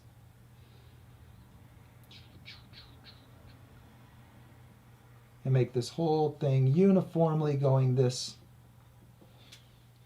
direction to get the look that I'm after. I got to kind of lower my head here. This is kind of weird how this flows upward. Joe, you doing any mural projects in the near future, or what's your? Well, we've got one planned. You know, the shutdown has really affected. You know, all of this COVID caution and shutdown really affected cosmetic things like that. And some muralist out there is laughing at me, saying, "Oh, I'm getting lots of work." But no, I don't have a lot of murals commissioned. But Ben and I are getting ready to launch a new series, and so we're going to be shooting painting after painting. I'm going to do 5 paintings that we're going to accomplish them all in just a day or two time, so that I can do a whole lesson package that shows 5 really good options for murals that can be painted fast that look really nice. And so that's the goal. That's the next mural goal. And everything else is just potential jobs. People are talking murals all over the place. I got people saying, "Hey, we've been wanting to do this project. What do you think about doing this sometime?" And I say, "Yeah, let's do that sometime." "All right, sometime we'll do that." Sounds great. That's how it goes. So these live streams are how I'm filling most of my time. Yeah, you would think that I would. You know, you would think that, so I'm being careful how I say this because I don't want to sound like I'm tooting my own horn. But I think that I am seen in an inaccurate way. That I am an accomplished muralist and I always have lots of work. When the truth of the matter is that supply and demand affects me just like anybody else. Sometimes people just aren't interested in the services that I offer. And I have to just go where it is, you know. I've got the medical center medical center wants some cool looking graphics in a new facility they're building. That might be a fun one that I'll be taken on. I had a real big mural. You know, I did that big canyon mural with all the kids for Grand Canyon Youth, and the reveal of that got put on hold because of the shutdown. So, you know, things are kind of up in the air, but it's been a real fun change. Doing these live streams has been a blast. Totally acquired a new skill set that I've been enjoying. My new skill set is learning how to borrow resources from friends.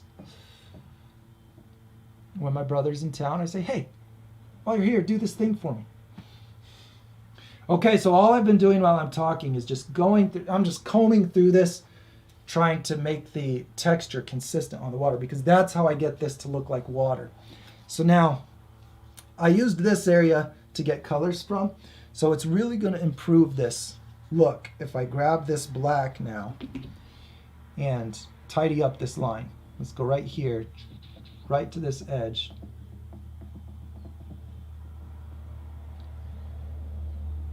All this can be done with a brush. I just used a knife, probably better with a brush, you know. I just used a palette knife because it's fast to smear it on, and then I pulled out the brush where I needed it, you know. Whoops. Oh, I gotta grab that goober. Oh, come on. Oh, man. I had a big old blob of black paint and tried to grab it, and it destroyed a bunch of my texture. What's your how does the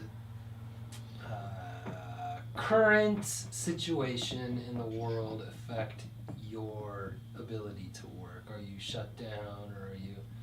Well, you know, I had a friend. I got to tell you, well, you know, a super helpful thing I learned from a friend. He said he was out of work for a long time, and you know, this puts you through an emotional struggle, and that's like a double. That's like a double hit, you know. It's like you get a punch to the gut and then a punch to the jaw while you're buckled over. You know, you get hit with no work, and then your bills are due, but then you get hit emotionally, and then you're having trouble getting motivation to get back to where you need to be to find work. And I think so much of the ruts that I've been stuck in life have been probably more emotional than anything else.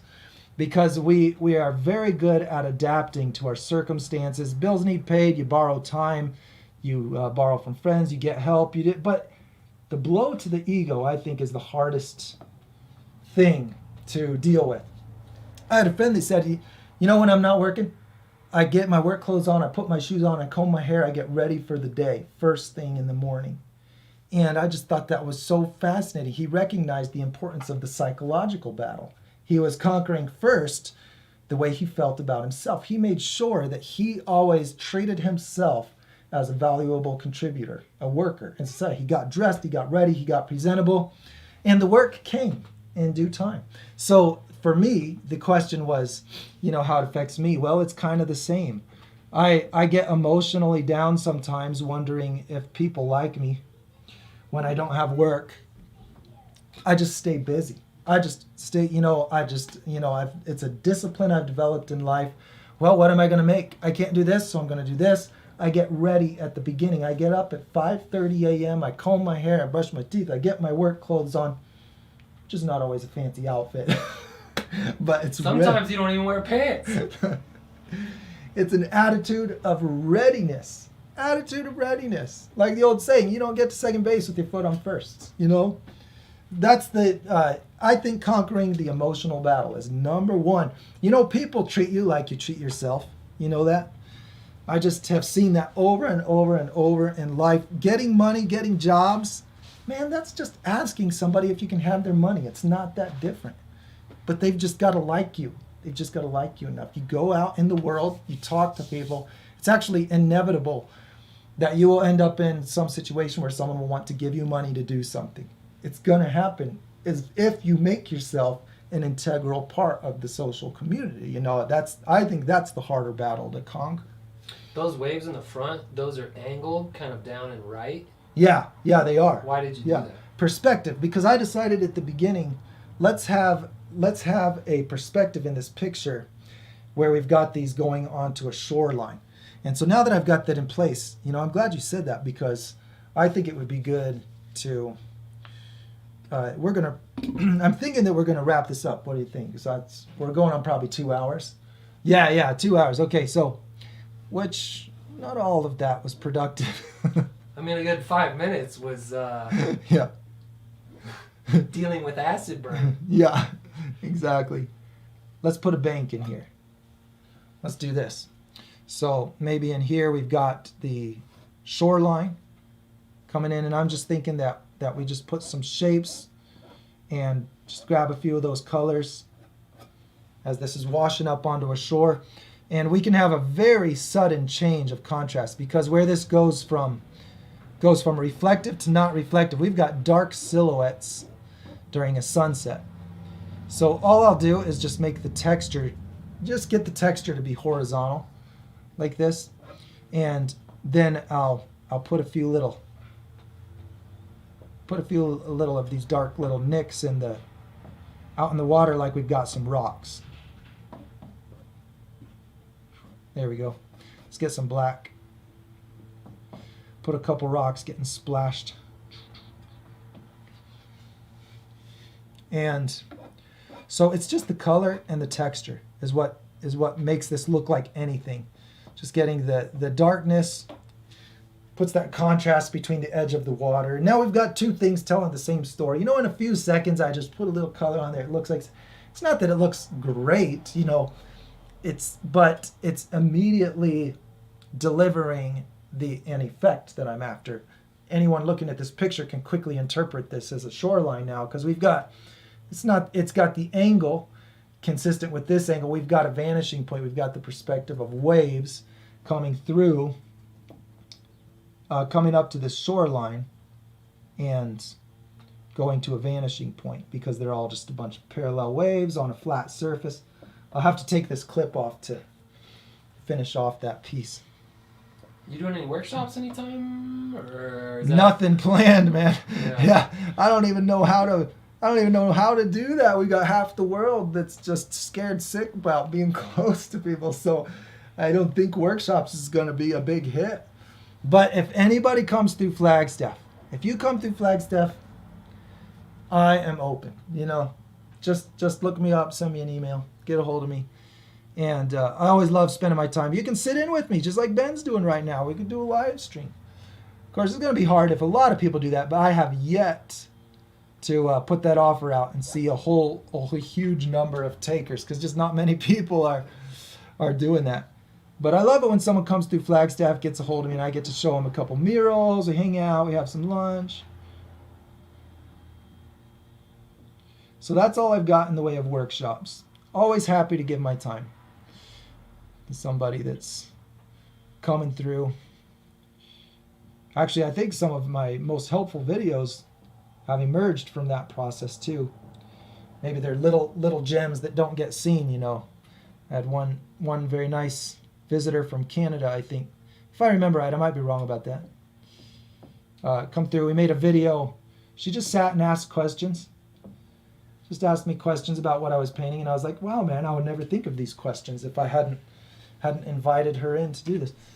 So before you wrap today, do you think it might be cool to have like something in the water, maybe? Oh, we should totally do that. What should we put in there? I mean, we got votes for like fish, maybe Nessies out there, maybe Nice. I like those ideas. Okay, we got to pick one. Fish. Yeah. Well, one thing we could do right away, we could just throw in a little I'm always a big fan of a Sasquatch. Oh yeah, dude. Sasquatch, you gotta put a Sasquatch in there. Dude, I totally, because it's not really my nature to just call people liars. You know, I just kind of naturally think, well, that he's telling a story. There's a reason he's convinced. I tend to believe people's stories, even though I know that a lot of people take advantage of that for hoaxes. There's a lot of, but I'm a believer, man. I believe in Sasquatch. I think it's a real creature out there somewhere. So, especially the Patterson film. You know, the oldest film is still the most convincing for me, the Patterson film. So it's kind of fun, you know. I like the silliness of putting a Sasquatch in a picture. Also because it's entertaining that entertaining that cryptozoology enthusiast inside of me. Okay, I'm just being a perfectionist on this water. I want all of the shapes to create rows, to create lines that all tell the same story on the perspective. That's what I need in there. So, I was gonna get black. Okay. So let's put a little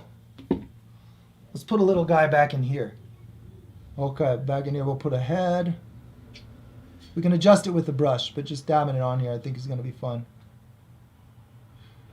Actually, this is probably more consistent with a YouTube video because when you click on anything that says Sasquatch sighting, it's gonna look like that. It's not gonna actually. That looks exactly like it. That is a Sasquatch. It looks just like all the other Sasquatch photos. Looks exactly like one. All right. Oh man, can you mix black or does it always have to come right from the tube? Mix black? Oh yeah, for sure. You can mix black. I was criticized by someone for not mixing my black. And why do you not mix black? Well, because the blackest black is from the tube. I'm after the contrast. I'm not after the color. A little bit of color in the black, you know, you can enhance. So here's where I want to separate artsy fartsy from real practical tools for use. I'm not trying to create a masterpiece, so I'll very quickly throw something together. Black is your blackest black. The reason you would want color in your black is because for that person that looks closely, for that special effect of a little bit of color shining, everything is light. Light shines on your darkest. So it's not actually black. You know, you mix some color so that you can see some color shining in the shadows. And I've preached this so much, get color in your shadows. So perhaps we could call this mixing my black. I put a black here under these trees, and that black has yellow and orange in it. So I mixed the black. You know, I could put together a red and blue with oil paint that's going to look like a black, but it's actually a real dark violet. And I could use that for a more dramatic sunset scene. You know, mixing your black is just fine-tuning the color of a very dark shadow. But I think that artists can get an attitude about the proper way to do black. Always mix your black. And I'm not into that. I say, prove it. Show me results. And that's what I'm gonna listen to. Give me the ability to create what I'm imagining and have people recognize it the second they see it. Then I might consider what you're saying about what should be done. Okay, we're gonna put some arms coming down here, like this. Let's put that. Okay, let's put some arms. Boy, this is tricky stuff. Broad shoulders on a Sasquatch. Broad shoulders, short neck.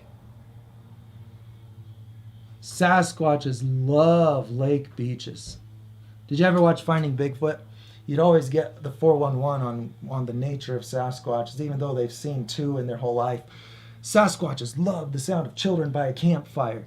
They can't resist it. They come down to watch every time. You know, you get all of this super precise information at that show. I thought it was a real funny thing.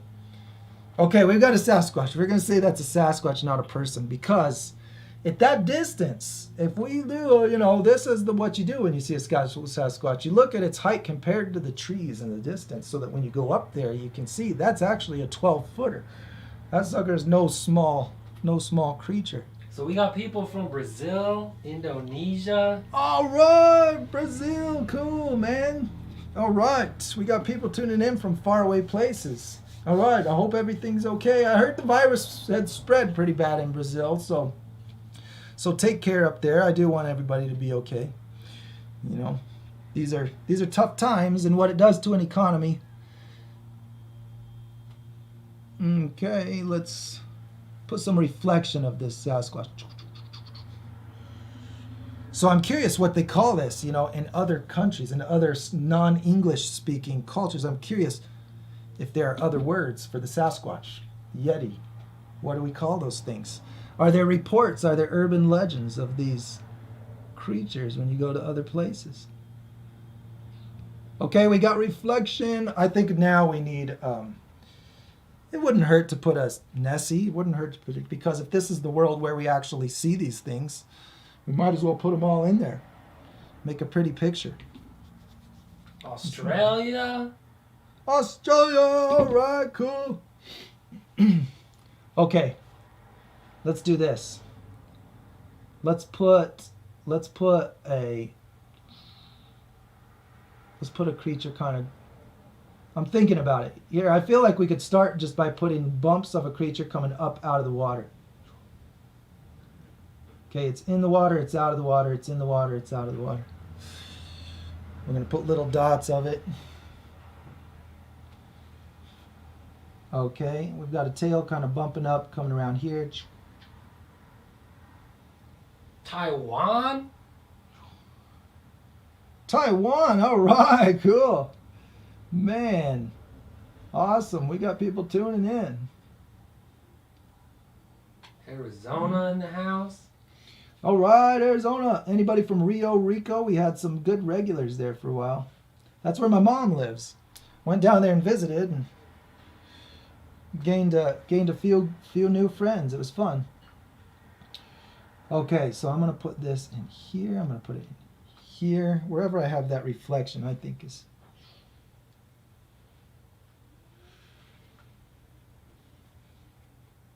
And now let's put like, I want something a little more believable than the usual, than the usual long neck coming out. So I'm going to put some perspective on it.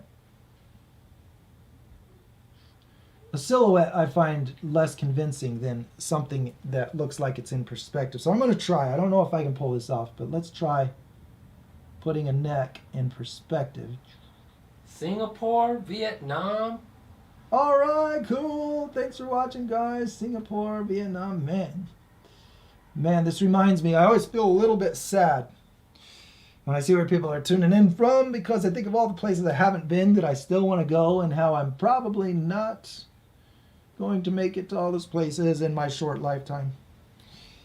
But very exciting. I feel a great sense of honor that you would spend your time with me. Thanks a lot.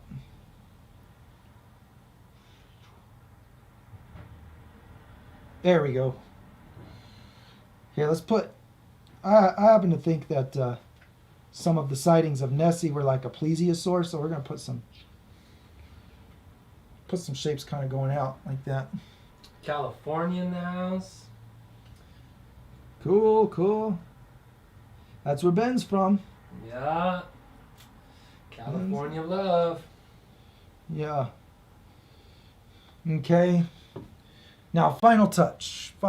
We need a little bit of a little reflective highlight on top of my Nessie head. And I know this is annoying that I keep saying this, but we got people from Vancouver now. Nice. No, it's not annoying, man. I love hearing where people are tuning in from. Cool, man. Vancouver. That's not too far away. I gotta get up and visit that northern country. There. Some reflection. That was hard. That was really hard for me to do. I was scraping away the dark paint. I'm going to try to straighten it out a little bit. Georgia, San Diego. This has got to be like a baby Nessie, because look how much smaller it is. So here's something. This is a good lesson.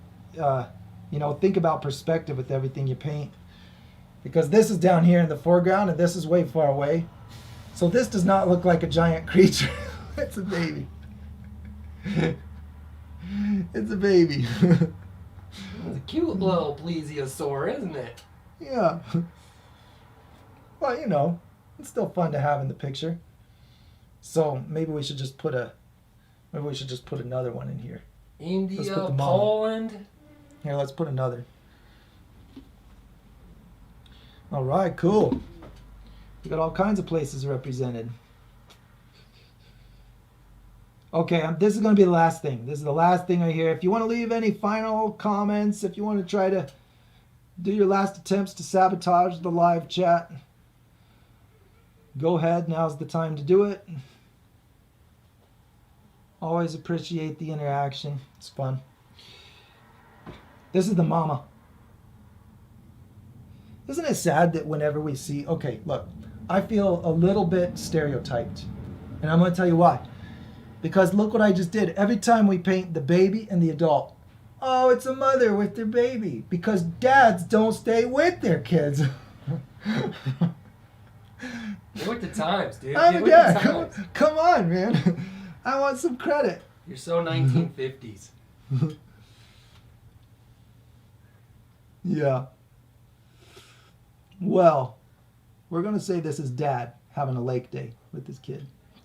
Right here. Just for my sake, because my feelings feel hurt about it. All right, let's go like this. Oh, Devin, cool, dude. Joseph's gonna be excited. Devin's from Quadamundi. Hey, all right, cool. Good to have you, Devin. Nice to have you here. Thanks for tuning in. All right, we're just putting the last little details. I got to give this head. Its shape. You know, we need something that's recognizable. There we go. Now we got a mouth on our creature. It's not very subtle. It doesn't feel like one of those sightings where you can just barely see it. Kind of took over the picture. If you show me a picture of that thing, I now believe in yeah, whatever that is. That is there, man. You saw that. Good looking, long neck. Yeah, it's there. Let's put the reflection on the top.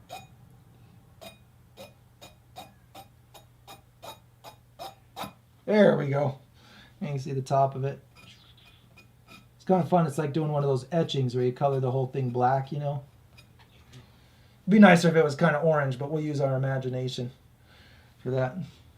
Let's put some ripples now around these creatures. You know, we definitely got to have reflection.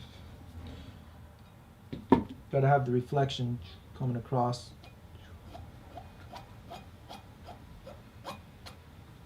Maybe the brush will be a better option for that. Oh yeah, I almost forgot. Silly me. That's going to look a whole lot. I would have been kicking myself. Would have been kicking myself for this.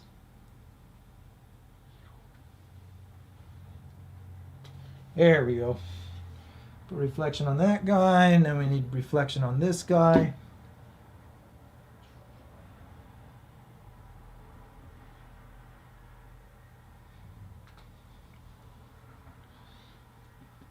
All right. Let's put these in here, just tidying up my last little touches. Okay, we're done. We're done. I think that's the painting right there. Right there, an oil painting. I haven't worked with oils in a long time, but hey, I hope that this was, if nothing else, a real good example of how not to do stuff. But my higher hope than that is that you see what's universal. You see what I take across mediums, you know, from drawing to acrylics to oils. I always think, what is the color of the shape that makes the light or the shadow? What is the color and the darkness of the shape that makes the color, that makes this? Okay, I tried really hard to make a good sentence. I think they respect your effort. Farah wants to know, when you're painting clouds, Yeah. water, Yeah. do you always use the colors of the rainbow to shift from shadows to highlights? Yes, always, always. But just not the same extreme. What changes is how extreme, how much I do it. So I always do it to some extent, sometimes just barely. So if we point a camera up at, I bet we could just get a real quick shot at my ceiling right now so that you can see, because if I can point there at a normal daytime scene. Yeah, we see the ceiling. It's cool. So up in here, you can see there's a transition color. I'm going to point right here. And do you see how that has more orange? Yeah. This has more purple. So I shifted toward yellow. This is, and what that actually is let's say it's a light tan. It's just like brown. I could do that with brown paint. But it's more orange than this one. So by shifting from the purple to the orange to the pure white, it's getting toward yellow. It's moving toward yellow because, you know, if you mix these, if you imagine a rainbow, you know, violet, red, orange, yellow, I'm very subtly creating that look of the shift of color. So if you do that in your daytime clouds, they look so much better because of that. Also, just a very subtle thing. So yes, the answer is yes, I always do it. And so in a sunset, there's still clouds, it's still sunlight, it's still doing the same thing to the light. We just have a much more extreme example. So what I was kind of thinking was it'd be fun to really darken some of these colors in here. I want to see more of my purple color. This will really enhance my light. So I'm just grabbing my purple here. Actually, you know what I'm going to do is rinse this black off my brush. Got a lot of black on there. You made me look at the clouds. When you said that, it made me look at the clouds. And I thought, you know what? Those clouds could be enhanced. We could actually make these have more of that effect. So I'm just going to take this magenta and put it in here. This is actually called Theo Violet. That's the color I'm working with. And if I want this to be a bigger cloud, more dense cloud, it's really blocking a lot of light. Let's just barely scoop in between the yellow and the shadow here. This is where I want this. That's where I want this more red color. Then we'll come down here, put it coming across here, maybe in the darker spots, the already darker spots, so I don't destroy my rays. So I can actually come in here and work with the shapes I've got with the rays. I'm painting the cloud behind the rays. Let's put a cloud here. Let's put it going across here. And then we'll put, look at those dots did. It like separated them. Ah, I love that. Okay. I can go as extreme as whatever I want my picture to look like, you know? And the more extreme I make these shadows, but I've got to think about the rest of my picture while I'm doing this. I can't just go darker, darker, darker on the clouds endlessly, because if it gets darker than my landscape, it's not going to make sense. Then I have to go down and darken the landscape again. I'm not sure that I want to get that deep into it. At the moment, I'm looking for that cobalt blue that I used for the sky. Oh yeah, here it is. So we're going to take some of this blue and put it right there, right on this area that I just made purple. So this is the area that's really blocking the sunlight. And look, I'll make little patches of light still shining through this cloud by not putting this everywhere, just putting it on some of the areas. Then I'll take that mix,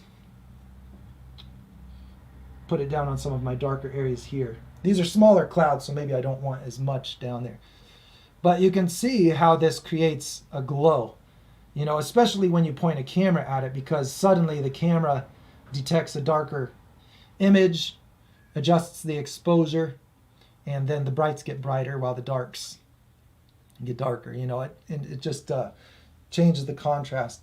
So here I'm just enhancing the same effect. You can go as far as you want to go with this, just by remembering that system, how the shadows move toward the violet.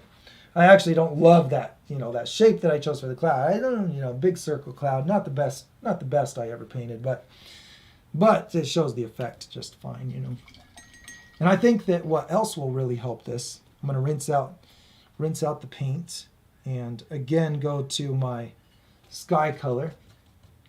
I'm going to bring this, see how this light color kind of comes over, and if I do a cleaner job of getting this dark color all the way over to this edge, then I'm going to have, you know, edges, man, edges. We're like, you know, super edge detectors. Okay, last thing, for real this time. So, final touch on my painting, I'm going to create some edges where I really want the clouds to glow and to pop out. So wherever I just bring that dark color right up against my lightest color, that's where I'm going to get these bright edges. All right, thanks a lot for watching, guys. We're going to shut it down, and we're going to do this again on Wednesdays. So the shows have changed. If you've looked at previous, you've seen that I was doing them Monday, Tuesday, then coming back again on another day. You know, we're simplifying the schedule.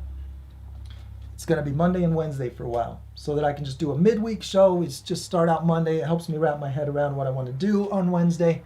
And it'll be the same time, 9 a.m. Mountain Standard Time.